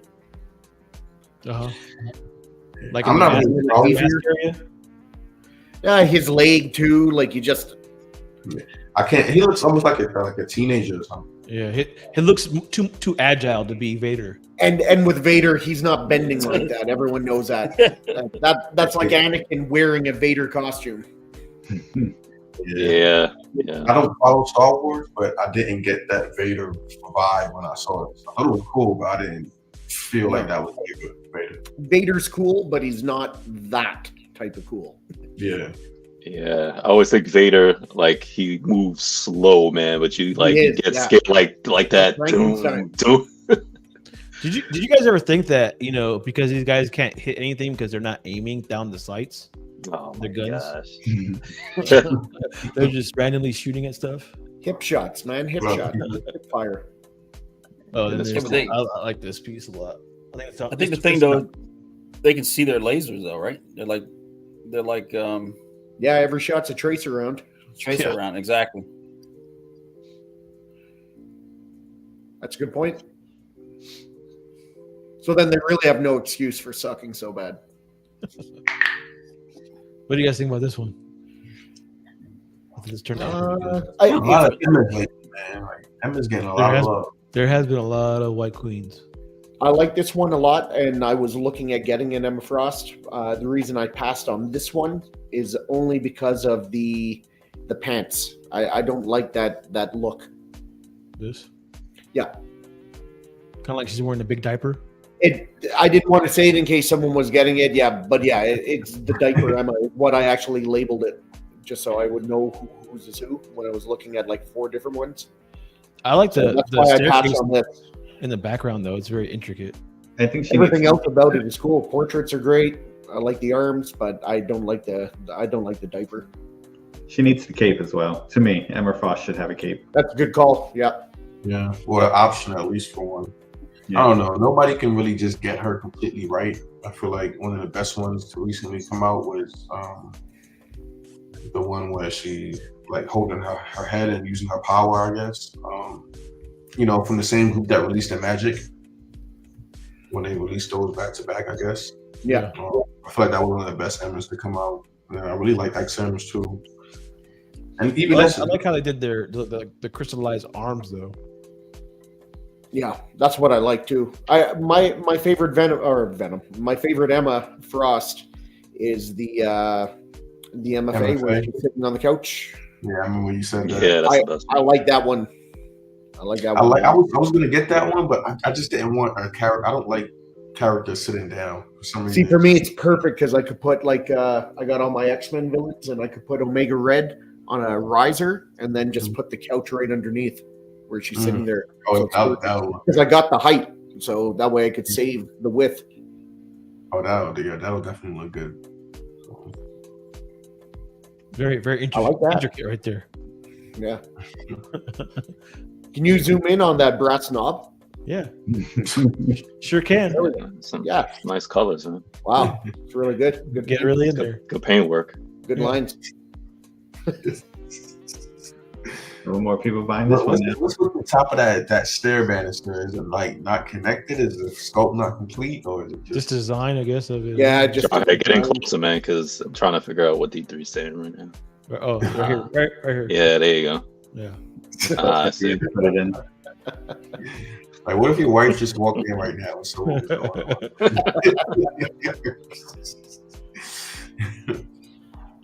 Oh, I like this right here. Oh, This is dope. yeah. like And this. all the little Easter eggs hidden Yeah. inside the green. Like Yeah. there's This- He-Man on Battle Cat, and there's all kinds of stuff. It's cool. This is my favorite Skeletor I've seen so far.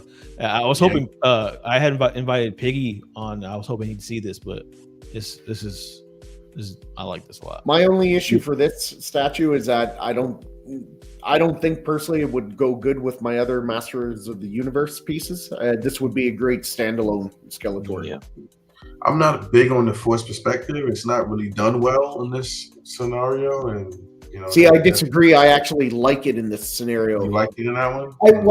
I know it's forced perspective, but it kind of is, kind of isn't. Just That's hot.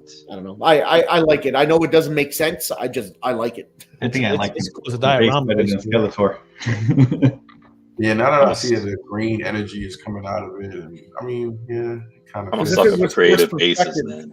The stairs wouldn't be the same size underneath them and in front of them, and that it is in back. It should be getting smaller, but it's not. So Is that like his castle in the show? Yeah, it's Castle Grayskull. That's hot. Okay. I never really watched, like this. What is this, Mosul? Yeah, I agree with Shane, man. It won't go with any line out currently. But it was still like a a one-off. badass piece to have, like to have in the corner. Yeah. Like, Is there another angle picture of it, or is it just? yeah. Yeah, like somebody like me who like I like to just depending on I like to get like one-off pieces to represent an IP to be like, hey, I love like Master Universe. Boom, I got this and I'm done. Like somebody like me, this would be cool. Like just to have a property to say like, yeah, I got a Master Universe stuff right here. I think the base alone is awesome. Just actually, he'd be the one piece I get from that. I wouldn't even get a He-Man. I think a skeleton. I mean, you got a He-Man technically on the base. Yeah. Yeah. It's That nice. was just a file. And Battle Cat. This is dope. I like this a lot. Yeah, This is everything. really, cool. Really nice. Now that I'm seeing all the people, like the people coming up the stairs, that's dope. I mean, I might add this to my list. That's He-Man on Battle Cat, right? He was there. Yeah. Right? Yeah. Do we know how many like pieces, or is this a render? Like It's still a render. any so- details? Yeah, it's just an STL file, as far as I know. Damn, that's crazy. It's gonna be Nice. crazy. Somebody's gonna print this and make this look really good. Yeah, it's on my radar now. I like this.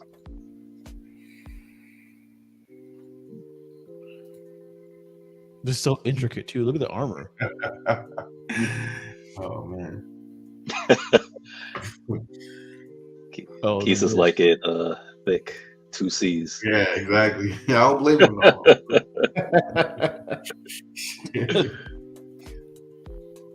Yeah, this Superior is Spider-Man. Superior Spider-Man. Yeah. This is okay. For some reason, I feel like it's hard to impress with Spidey statues. Again, Pretty so good. many of them too. Yeah, there's no shortage. So again, if you're going to make one, it better be good because there's so many to choose from.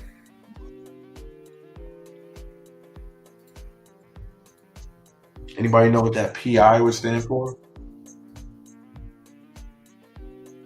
Or is that even what that is? No clue. Not me. I mean, I know Prime One. Prime One Studios. They also got another option to make it a taller base. Yeah. So the statue is overall taller, which is cool, I guess.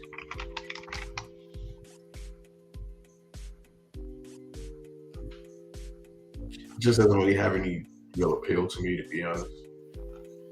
Just like, And the crouching down spiders, it's done a lot. Like I want to see my Spider-Man in like some action. There's a lot of detail though here though. On the suit and everything, there's a lot of detail. Yeah, definitely. Texture everywhere.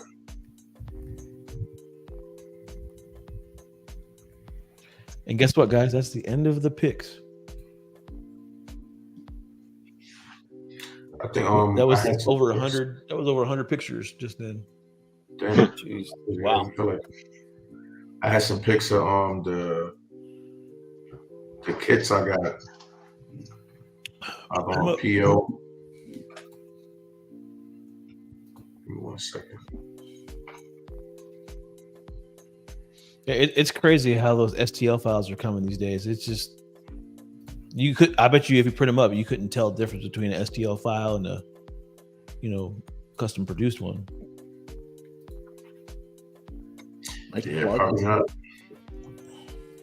I mean, a lot of them though, I feel like they have like minor flaws where, like that X-23.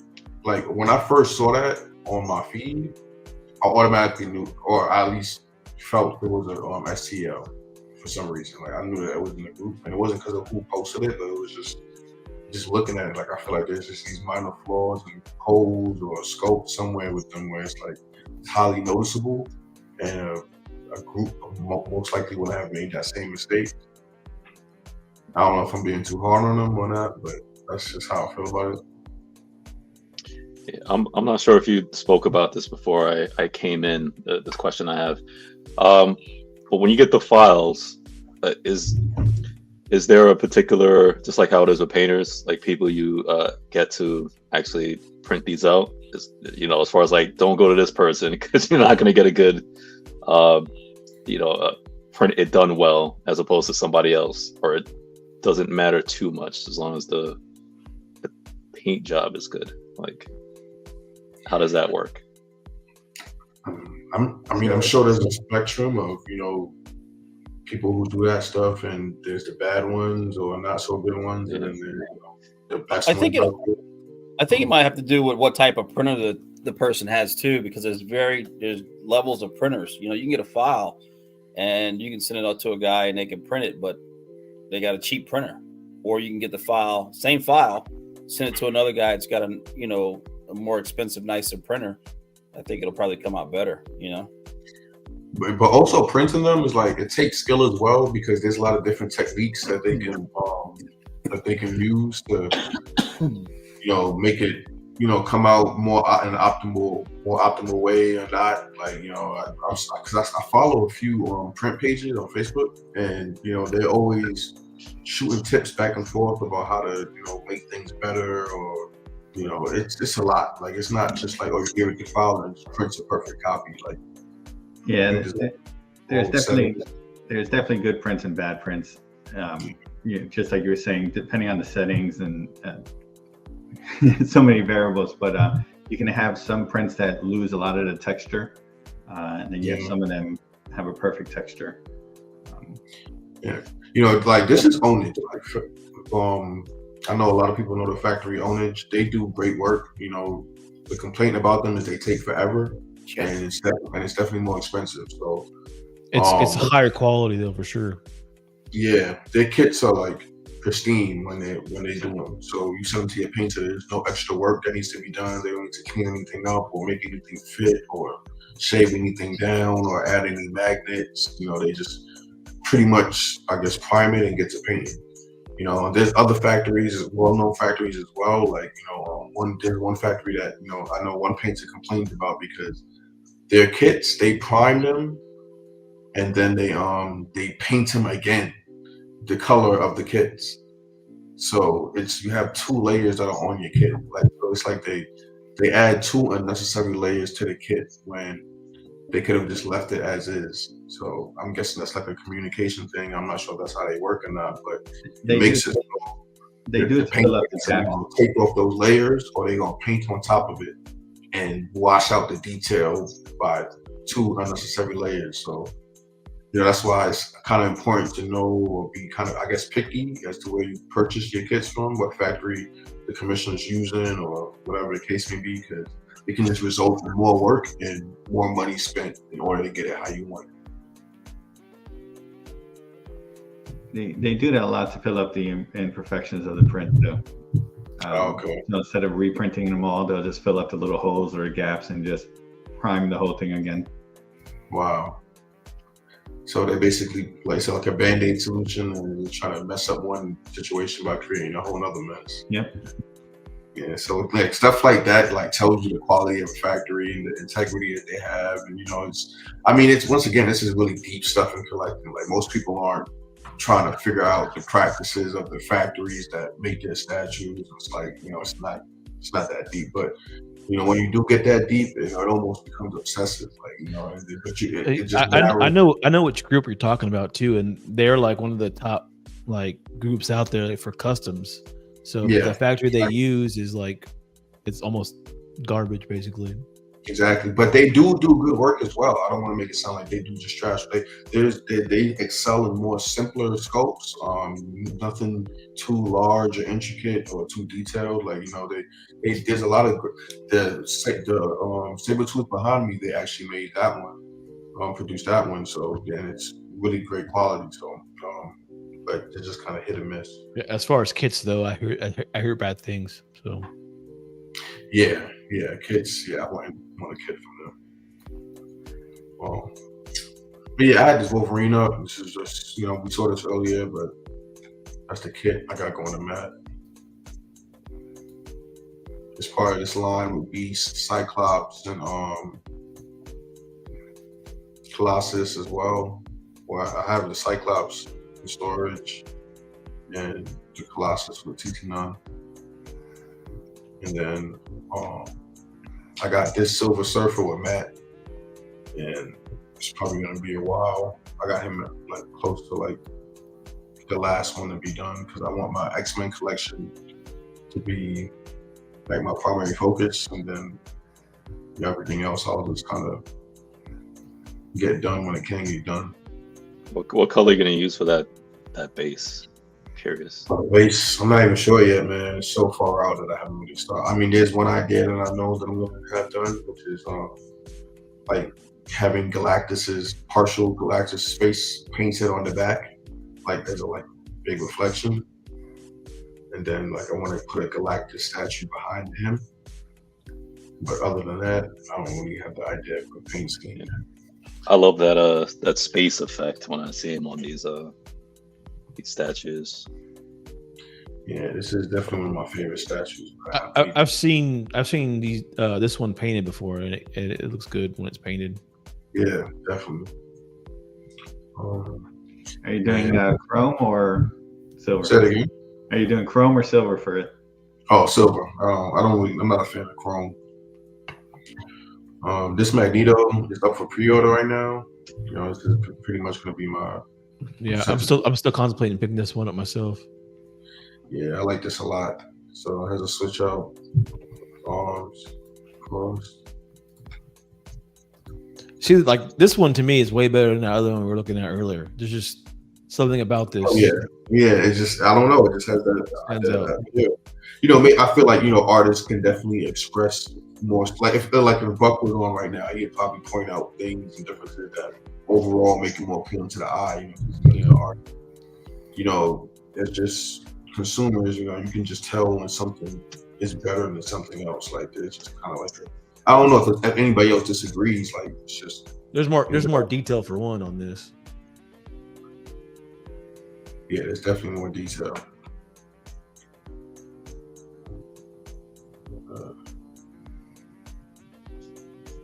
But yeah, I really like this Magneto. Yeah, it's nice. This is the Havoc we showed earlier, of course. Yeah, so that's what the kit looks like. There's a big that paint just brings it to a whole other level. Like that right there, unpainted, it kind of looks like some kind of anime piece. Yeah, with the clear resin and all. Yeah. Then got this is Cyclops on pre-order. Oh, nice. I'm really hyped about that one. Is this 1/6, 1/4? 1/4. Yeah, you only see kits in 1/4. I've never seen a 1/3 kit or 1/6. I don't know. I'm sure they're out there. Local. What size of the kit? The prints that you make? You said the Dungeons and Dragons. So like, what size are they? Yeah. So one line is 1/4, and the other line is 1.35. Okay, so these are large pieces. Yeah. Like I can imagine like 1/3 and 1/4 dragon. I mean, I'm guessing. Point you to which piece is the Cyclops? What did you say? Just get with one of us, Keeses. I told Keeses about this. I hit him up in chat like a few months ago. I told him about this. Yeah, I think it's still available, bro. This is a Havoc they're doing. I got coming as well. Nate Gray? Oh, Nate Gray. Yeah, Nate Gray.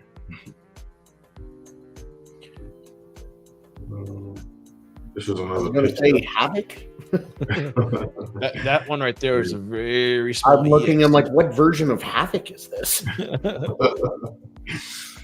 No, but you know what I think about when I see this also because of the jacket, it's X Factor uniform, even though it's still completely different. Yeah. This is a Gambit I got on PO. It's a dope Gambit. This is my favorite out of that whole line. Is that Gambit? Yeah, I think this is contender for the best in that line. This is it. This is him painted with some swap outs. Nice. Well, this is not painted but rendered with color. It really reminds me of the Bowen Gambit. Mm-hmm. It's almost that's the pose right there, just about. Nice. Yeah, it's really dope. Yeah, it's good paint work. This is like the Cyclops, Beast, and Colossus from the line. So I got the modern version of Beast, behind me, and the Cyclops is in storage, and then Cyclops and Colossus have Which switch out which beast do you guys prefer? That with the onesie, like whatever he's wearing right now, or like with the underwear? Which I'll take the underwear. It's Yeah, classic, right? So Yeah. that's what I'm used to. I like the onesie too. I like- want it like the animated series. That's how I want all my X-Men. Yeah, it's like that. It's like that Jim Lee era. Exactly. That's exactly what I want. I know it So- sounds messed up, but I always think of like when I see beasts with clothes on, I always think about like the pets that have like sweaters on and stuff. Get It's like- this off me. Yeah, like why are you doing this, man? That's racist. So, against mutants.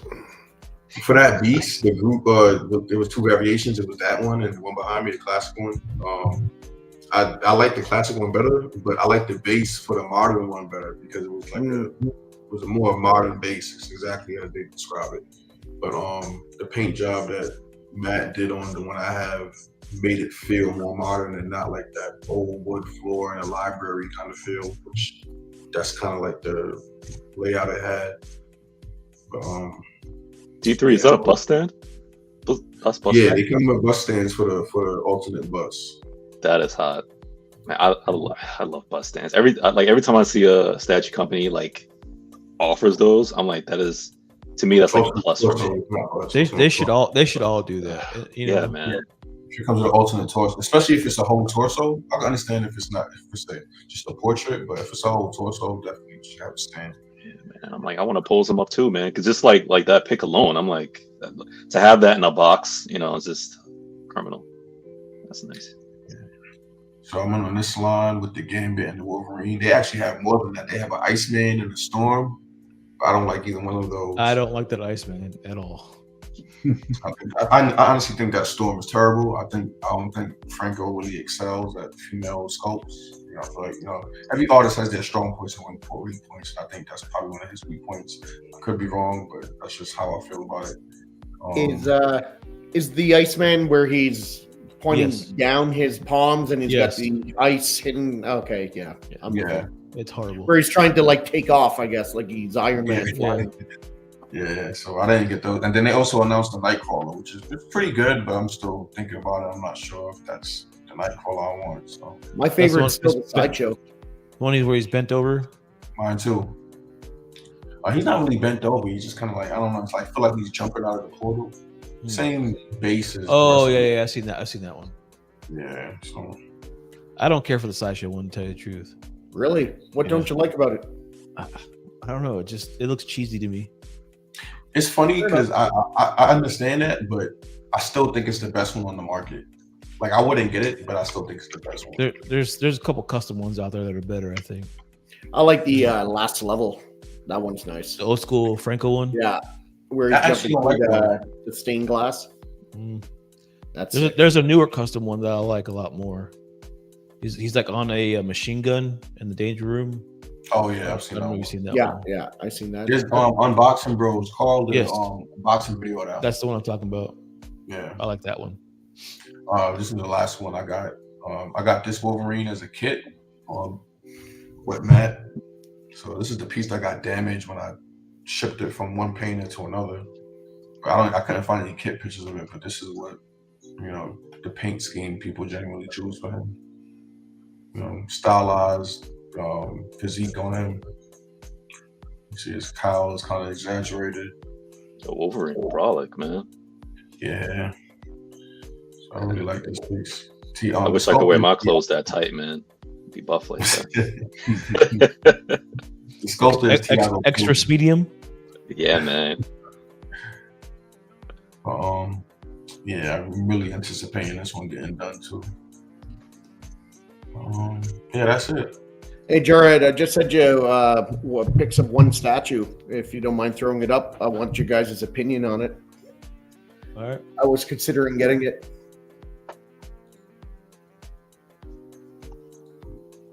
Yeah, what is going on in the chat, man? I don't know. Walton. It's Walton. I'll sum it up in one word. Walton. That was I fuck with hilarious. Walton, man. Walton's cool, man. Walton's cool, man. I have a lot of Walton's trouble. That's what Walton is. He's trouble. I see him in the chat sometimes. I'm like, what's going on, man? What you doing? He's a degenerate. You see that, guys? That's hilarious. Oh, yeah. I was almost in on it it. comes with 2 torsos because there's 2 versions. They both come with 2 torsos, but one is a big base, which this is the big one, or you could get a smaller base, which is just like 2 steps, and you'll see it. It's only $100 difference. It's the size that matters. This is a really dope statue, and it's done by a really good group too. Yeah. I was close to POing this and starting a DC line, but I had restraint. And I said, I'm not going to jump into the DC route yet. But this is, if I was to get an Aquaman, this would be it. Yeah, this looks really good, man. I like it a lot. I love the options as far as the different base options, depending on how much space you have, and you get the torso pop out where the torso stand. That torso stand is cool. The bigger base is about 7 inches wider and about 4 inches deeper, and it's only about half an inch higher. So I would pick this up, Shane, if I were you. Yeah, you should get it. So I'm gonna put this on my list.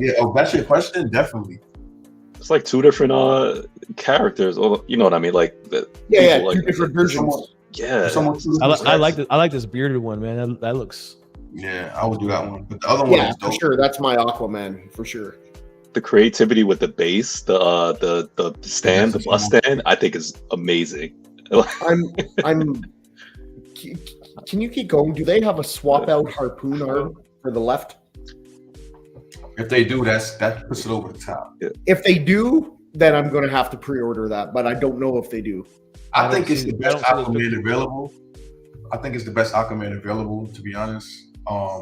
But I'm biased because I like museum statues. So somebody who likes more dynamic statues might feel differently. But this is like a perfect representation of Aquaman. This is it right here. What's the base? Like, is it rock, coral? It's zoom up on this thing. It's like coral with tentacles and stuff surrounding his throne. Now, one of the concepts that I love about this, and it's rare I see a throne piece where somebody's not actually sitting down. Yeah. And he doesn't even need to sit there because it's like, when the king stands up, that means it's like, oh no. You got him up out his chair. That means he's about to make some declaration. In trouble.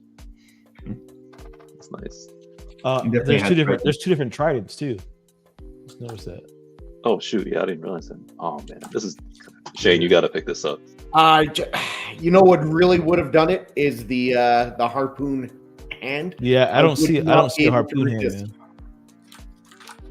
That's the only thing missing from making this the absolute definitive Aquaman statue for me. Yeah, that would have did it on that torso, on both of them, to be honest. Yeah. Yeah, I really wish it had it. I do love Aquaman with the harpoon, and yeah, that's a dope. You can probably get that the hand sculpted. Yeah, but I'd have to break it because it doesn't come off at like the wrist or anything. I'd have to break the statue and then get it repaired into a harpoon hand and have it connected permanently. No, there's a guy that can do small pieces like that, accessories, or not accessories, but like EX pieces or something like that. I'm sure he could probably do it. Swap outs. Yeah, but his left hand doesn't come off, so you can't swap it out. You'd have to snap it off. Oh, I see what you're saying. Yeah, it doesn't come out. It's a solid piece. Got it. Make it. Yeah. I mean, I guess technically maybe it is swap out, but there's no switch out for it. So I don't know if they made it magnetic or if it's one solid. I mean, you can really do an amputation if you want. I'll lie. Make it a swap out. Yeah, I could. Why is Walton trying to come in here and what did I tell you? What did I just tell you about Walton? Trying to, kick around hate and discontent to everybody. He is the true face of hate. What does Rashid call him? Rubber face? Rubber. I don't call him that. I just call him the true face of hate. I mean, that's Hey, it. what's that thing about that new storm that was revealed? What's that? Which I think about that new storm that was revealed. Man, I thought about getting that too. I'm Emma getting it. and that Aquaman, but I'm like, shit, that's too much. It's too much. Too much I would show for pictures now. in here right now, but I don't. It's not. It's too new right now, so I'm not gonna. put Oh, pictures okay. I in didn't here. even know. Got It is in other groups though, just so you know, like a bunch Yeah, of because I private saw groups, it posted out there. like I was- Brad I was- Titan and stuff like that. It's been posted. I was looking for it. I didn't see it. So Yeah, I That's saw why- it in like a open private group, if you know what I mean. Like that's not from the commissioner. okay. It was in there. It's the craziness. Sometimes the commissioner doesn't even know that, it's been shared, and then you tell them, and they're like, all right, well, fuck it, go ahead. But, like, that's what happened to me when I asked him last time. He was like, I didn't even Once know. I see that someone already shared it, it's already out on the internet. You can't Yeah, take it exactly. back. So I'm putting it on a show. That's what. That's That's what I normally do. Yeah, that one came out great. I just wish he did the black outfit. I don't even know what version that one Here, is. but- let me see if I can find it real fast in one of the other groups. I could send you pictures if you want. Oh, Yes. or do you want it on Facebook? No, Yeah, I just think send it's a case for the second best storm out there now. But before that, it was the Wicked Robot one that recently came out a few months ago. That one was, people were looking at that as kind of like the run up to XMs. I hate to say it, D3, and I know you've got Yeah, that I already- XM I one, know how you feel, man. I know. But- to me, it's the number Yeah. one. So Nah, I still would go with ride with XM all day, man. just the pose and everything on that statue, like because you've got See- different options with that one. The thing about that is I only like one of the options though. Like I like literally half of the options for the statue because I only like two of the portraits. One of the portraits being the yelling portrait, which is the Yeah. best one, definitely. then the Speaking of, I hate to break it. Why is your storm not have a head? I took her and three other portraits to statue repair guy, local statue Oh, repair guy. gotcha. Yeah, like hair strands, fix. I I figured could have since we were done it talking myself, about, but I never did that. I just kind of want that professional touch. that's like that Sure. common thing that happens with those XM storms is the hair. Yeah, that one came. I don't know too many people that have a perfect one. Yeah, it had a few breaks in there, and then Exodus had like this little ponytail that comes down when his hair, like it's just super small. Uh-huh. I could have just left it off, to be honest, but I just want to. I sent you those pics like a minute ago. Okay. But yeah, I think that new one's pretty good. I only like the pose where she's like she has her hands by her sides, like she's bringing up the storm, and then the Mohawk portrait. The Mohawk portrait is pretty dope too. But the other two, I'm not really a fan of. I like the way the Mohawk portrait looks, but that's again not the look I want for my storm. But I like the other portraits too. I do think XM is still the king of storm, but I'd say this is second. So the pictures that you sent me, Shane, have the name of the group in there. I'm not gonna put them up, but Oh, well. Rubberface sent me some of those, so I'll put those up. Okay. What character did you send him, Shane? The storm. Oh, okay.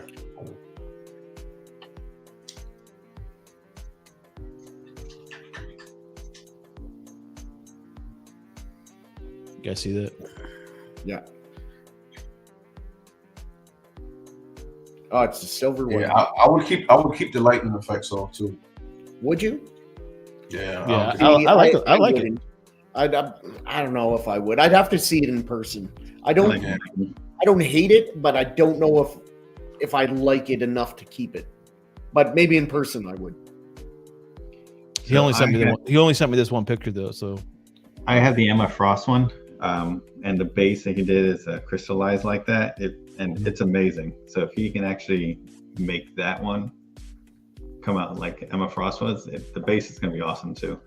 He actually made a post about redesigning it so the peg of the foot sits flush in the base. Yeah. So I mean, yeah, that Emma Frost is really, I really like it a lot. I really contemplated getting it. I got the XM one, but that one really caught my eye. But I practiced some restraint. But yeah, if you can do the same job and replicate that type of design, which it seems like he will. I mean, it seems like he's kind of hit his stride as far as statue production. Yeah, I think he does one of the best women within the groups, personally. But Yeah, There's another group that does really good women too. Yeah. And all they do is women. Mhm. So well, they're actually doing that Wolverine now, though. yeah, they're doing that 1/3 Wolverine. So they just actually switched them to I really dig this storm. I'm gonna pre-order it because it's. I think it looks badass. It's definitely badass, especially that rage portrait. Yeah. When he put out that rage portrait, that's what sold a lot of people. They were like, "Oh, okay, yeah, I'm getting this," because even I felt that. I'm gonna send you one more pic here, Jarhead. so you like white or silver better? I like the white. Yeah, so do I. I know, JoJo.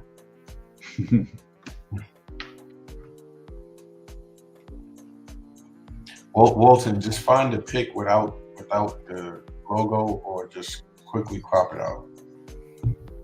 Yeah, come on, Walton. Cropping is easy. Yeah, I'm cropping a couple pics too here. Every phone can do it. 5 seconds.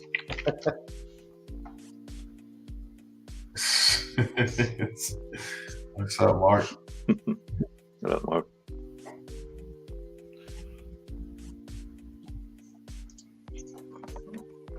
Well, you said you were putting up some from Walton.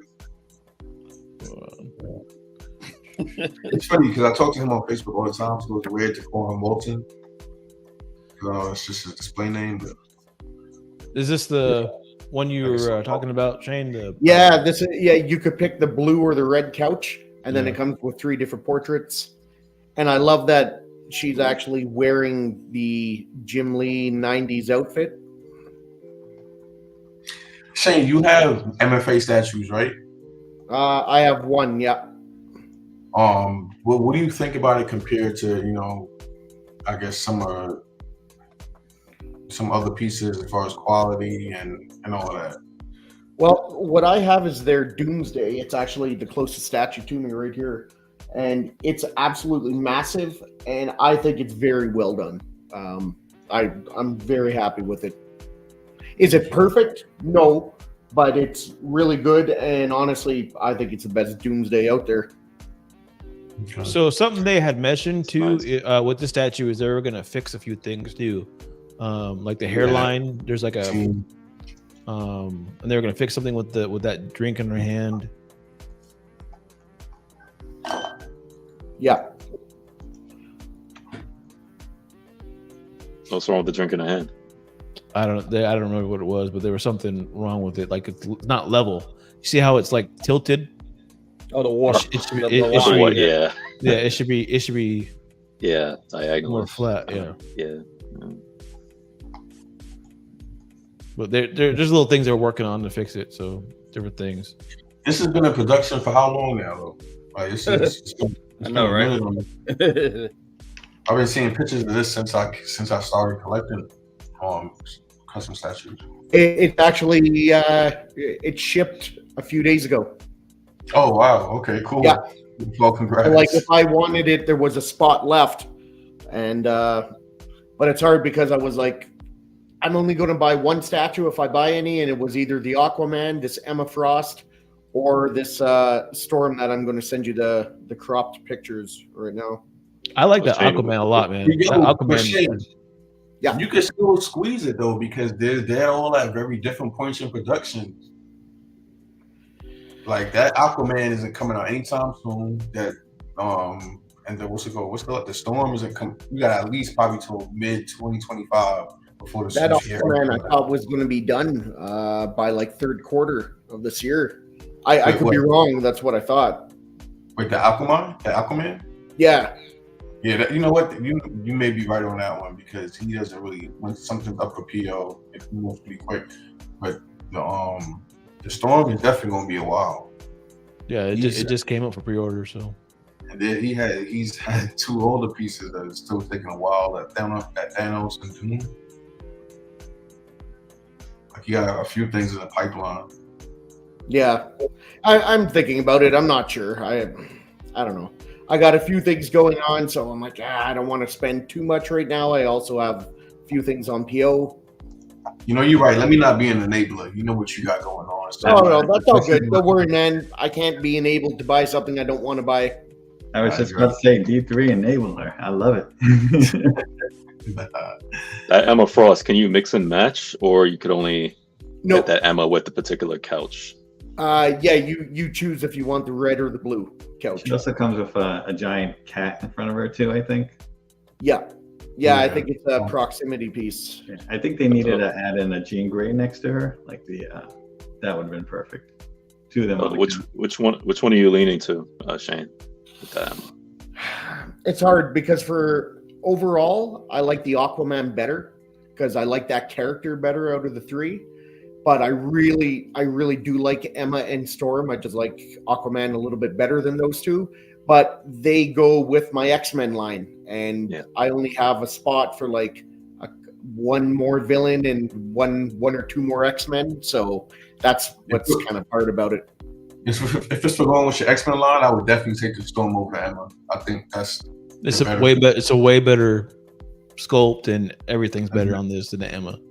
Yeah, and I would take the Aquaman over the Emma too. The Emma would be third place for me, and then Aquaman. You guys would go Storm, Aquaman, Emma. Yeah, but she's not a villain. Yeah, you said you want a villain. It doesn't have to be a villain. Oh, you said you want to put in. I thought next to your Omega Red. But... Oh yeah. If I get the Emma, that's where she would go. I mean, technically, she was a villain back then. Yeah. Yes. So FBJ wants to know can she mix and match like the Storm Wonder Woman? You like that one, huh, FBJ? Yeah. So this is the Jim Lee portrait that they made for the Storm. There's 4 different portraits. There's a Jim Lee style hair, regular, and like a mohawk, and then the Rage one. This would stay in the box. And it's not even because it's bad. It's not even a bad portrait, but the Rage one is so much better than all of them. It's like, why would you use any other portrait? Like, it's not, you know, like sometimes you have statues and it's like, man, I want to swap out this portrait with this one or stuff. You want to make it look like the how the Rage one looks is so much better than the other 3 that you would just never swap it out. It just makes no sense. At least in my opinion, and I feel like a lot of people feel that. Yeah, I agree. Like he could have probably cut down on the cost and just gave you those 2 portraits, or maybe just one less portrait. To be honest, I think about stuff like that a lot too. Like, why'd you even include that? Just make it cheaper. And yeah, I like that.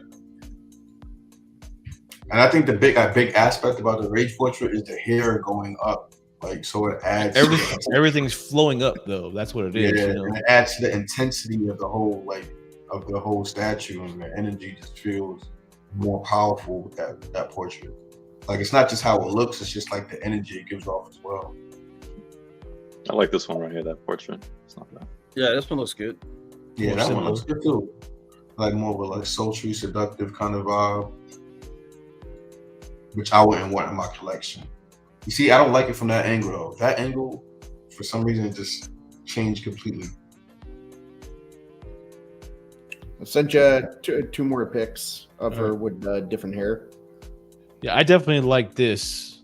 I don't think I would change it out at all. This would be how I would display it for sure. I think that looks pretty great. You have a close-up picture of the Rage portrait? Because I feel like it's even sculpted better than the other portrait. And the lightning takes it to a different feel. I think that looks good. I'm not a fan of the lightning, but I'm not a fan of effects in general. Like like even the blood from that Alan the Alien statue. Like, you know, just in general, like I'm not really big on effects unless they're done perfectly. How many heads they giving you? 4? That looks nice. Yeah, that's the Mohawk one. I like that Mohawk.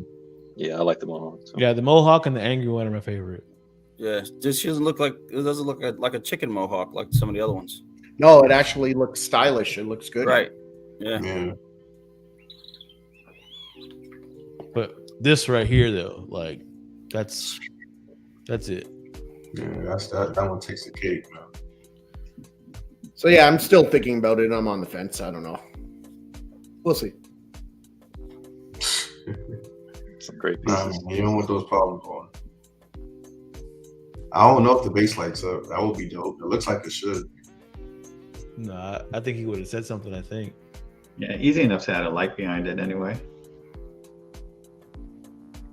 Yeah. Yeah, we getting pretty late into the night, y'all. Yeah. I want to just talk about Yeah, anything I that's- got going on, any pieces in, any new orders that y'all have made, whatever. You know, any new print jobs you started, like logo. So I've got this weekend. I'm going to go do that trade. Trading XM Maestro for XM Sentinel versus X-Men piece. So I'll be doing that this weekend. I got to drive 9 hours, but Should be worth it though, man. That sounds fun, man. Are Getting you that going way? alone? You taking Huh? a buddy on the road 9 trip hours. or what? yeah, 9 hours one way. I'm driving to Missouri from Texas. shit. Just you solo? Yeah, just me. Oh, You have a place for it? That's a massive. Yeah. I have, You gotta want this life, man. I have a big open space right here, and I can put it right here and right behind Yeah. me. So I have two big open spaces. Actually. Proving it. Jari paying his statue collector dues right there with that shit, man. Yeah. Putting in the work. So, and then I've got a Black Panther coming in with Storm on Throne. I've got that one coming in too. But those are the ones I have coming in right now. Yeah, the only one I have right now is the coming in is the Colossus one, with Juggernaut. Oh, okay. Okay. Cool. I saw another unboxing of that, and the thing's massive. I was thinking about unboxing here. I was like, oh, You mean art unboxing of it? yeah. Yeah, that was a cool one. Yeah, I had that on pre-order. I decided not to go with it though. I like the new Colossus they have better.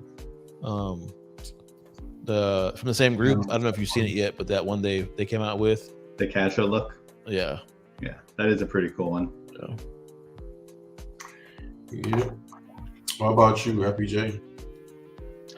Nothing coming in, man. Just eyeing stuff, taking notes, putting stuff on my list.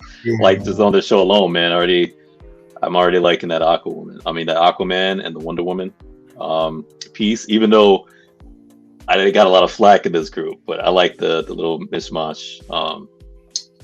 Like with the Wonder Woman the Storm. combiner. Yeah, I'm a fan of those, man. I know it's like, I like stuff like that. And the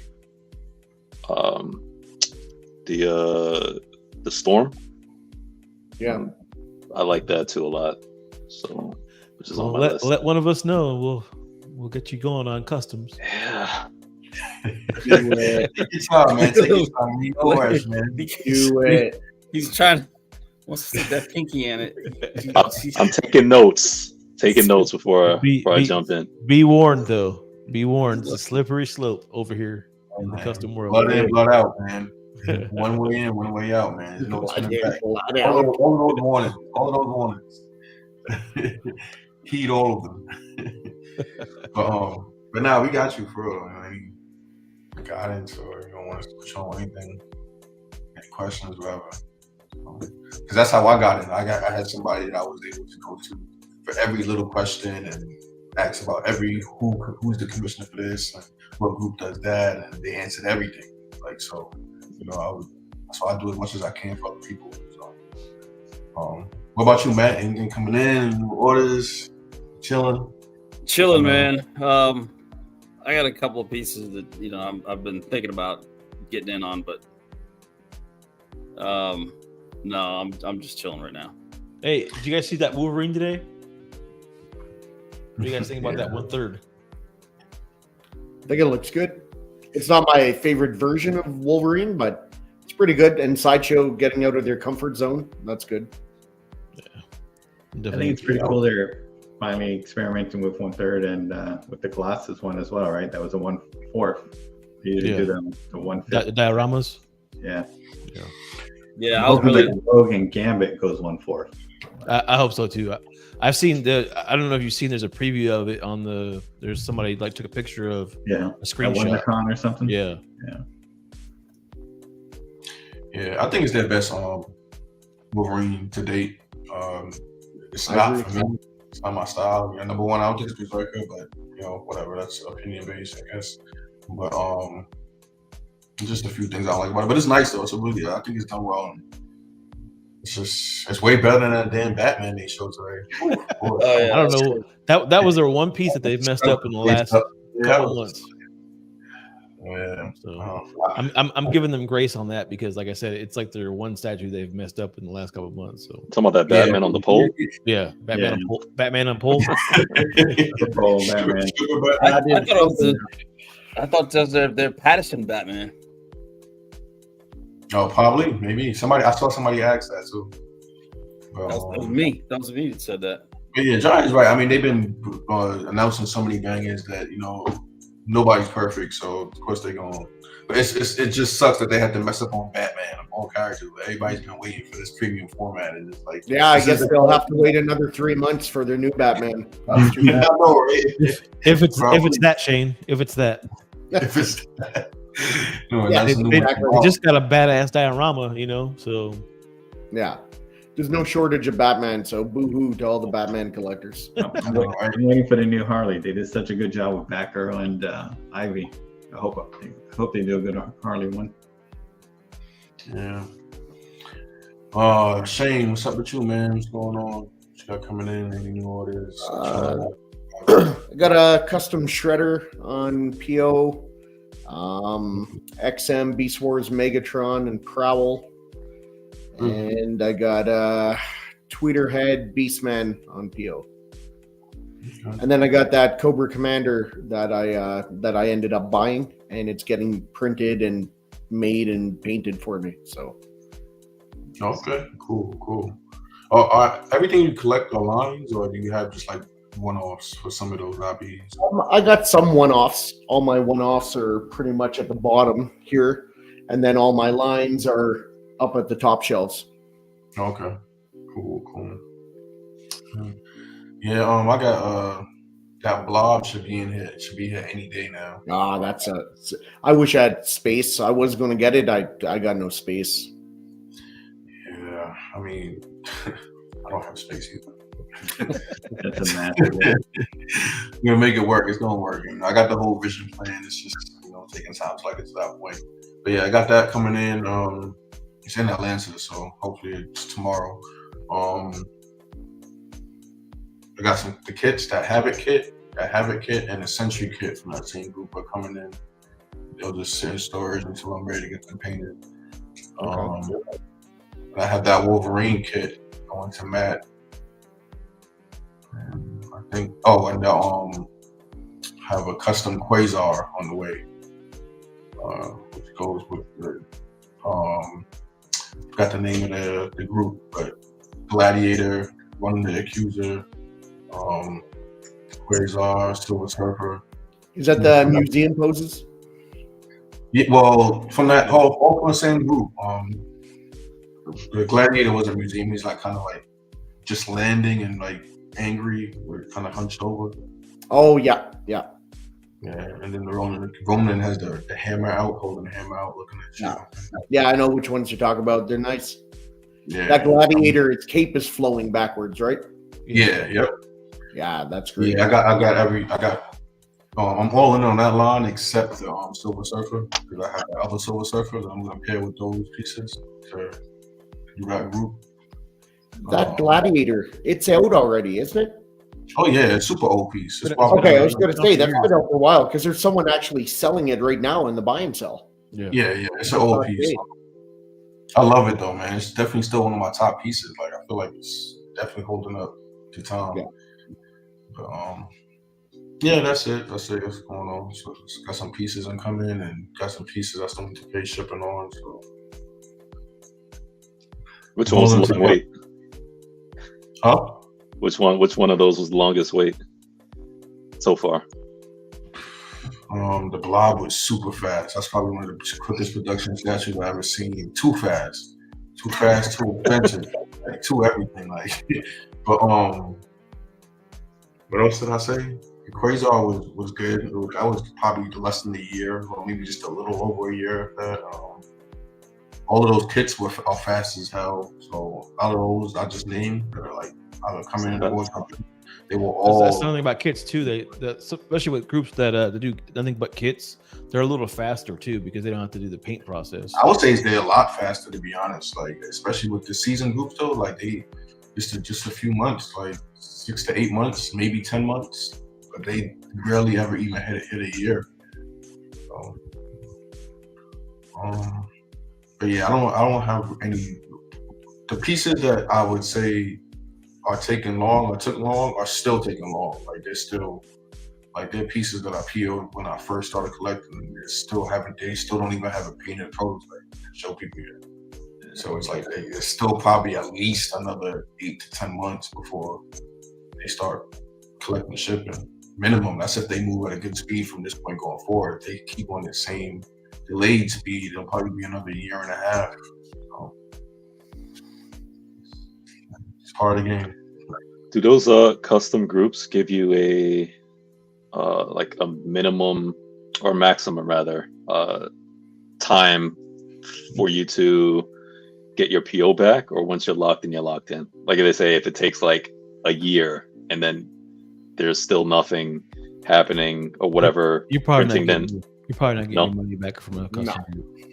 We actually had a discussion about that very topic in the custom produced Facebook page, Facebook group, as far as custom groups like extending that courtesy and letting you know, like, hey, like how Sideshow does. Basically, that's actually the example I use. Like, if the expected delivery date of your item, go beyond what they tell you, you get your NRD back. Yep. That's a rule. So I really like that too. And they give you NRD back in a lot of cases, even if sometimes you just ask nicely and whatever. So it's not even just exclusive to that. So that's just part of their customer service.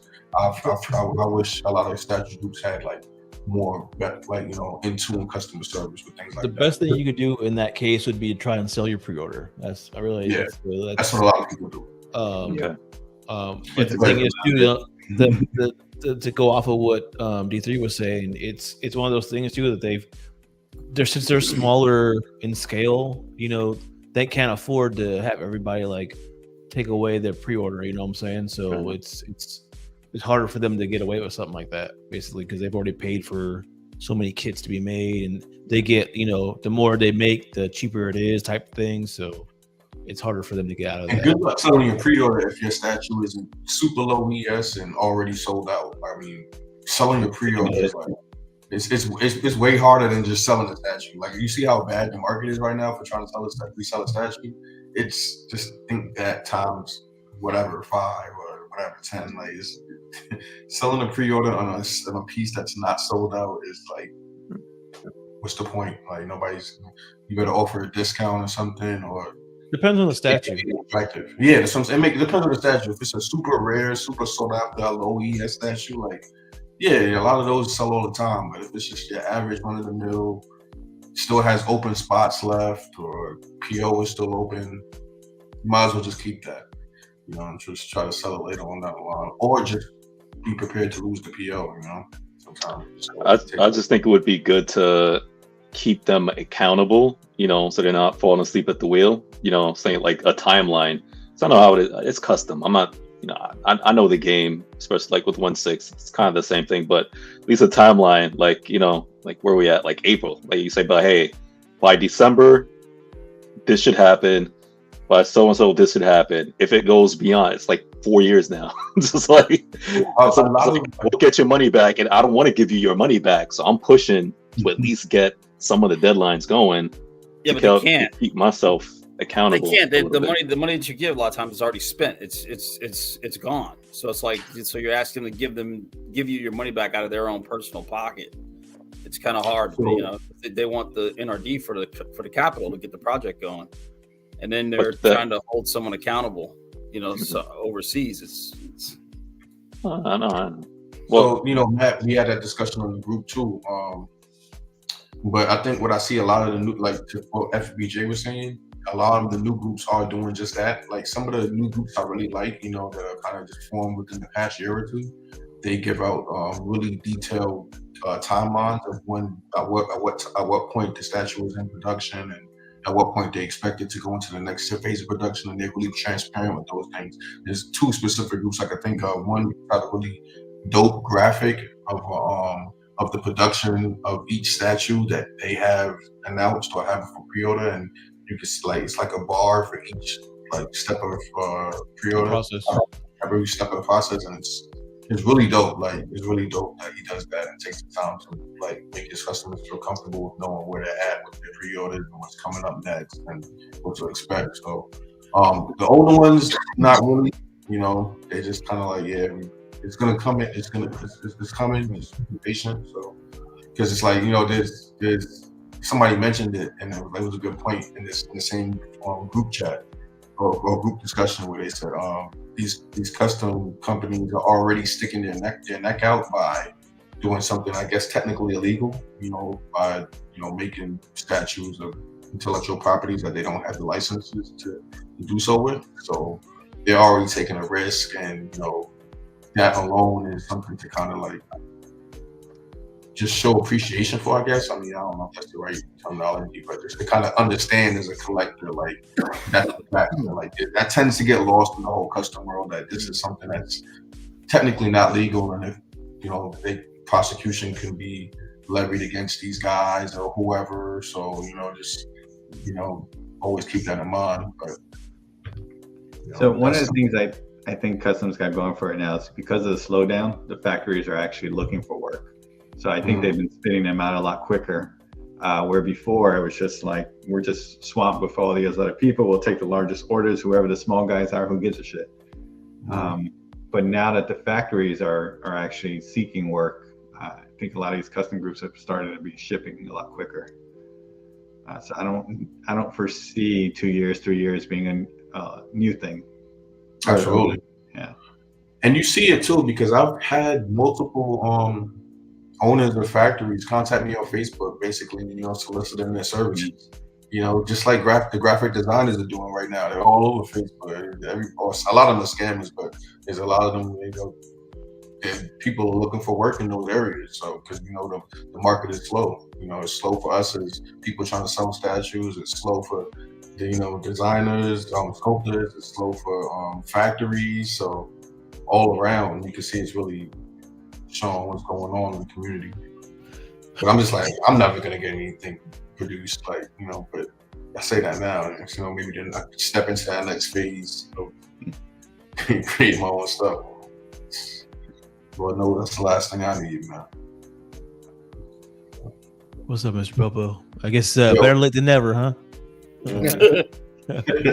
Whenever late is better. Yeah. Well, guys, I mean, we're at almost 3 hours, 2.5 hours right now, so I think we call it and, you know, say goodnight. Sounds good. But thanks everybody for coming and on the panel, and everybody watching tonight. Talk about custom stuff, and appreciate it. Yeah, everybody have a good night. Thanks for coming through. Have a good night, guys. Take it easy.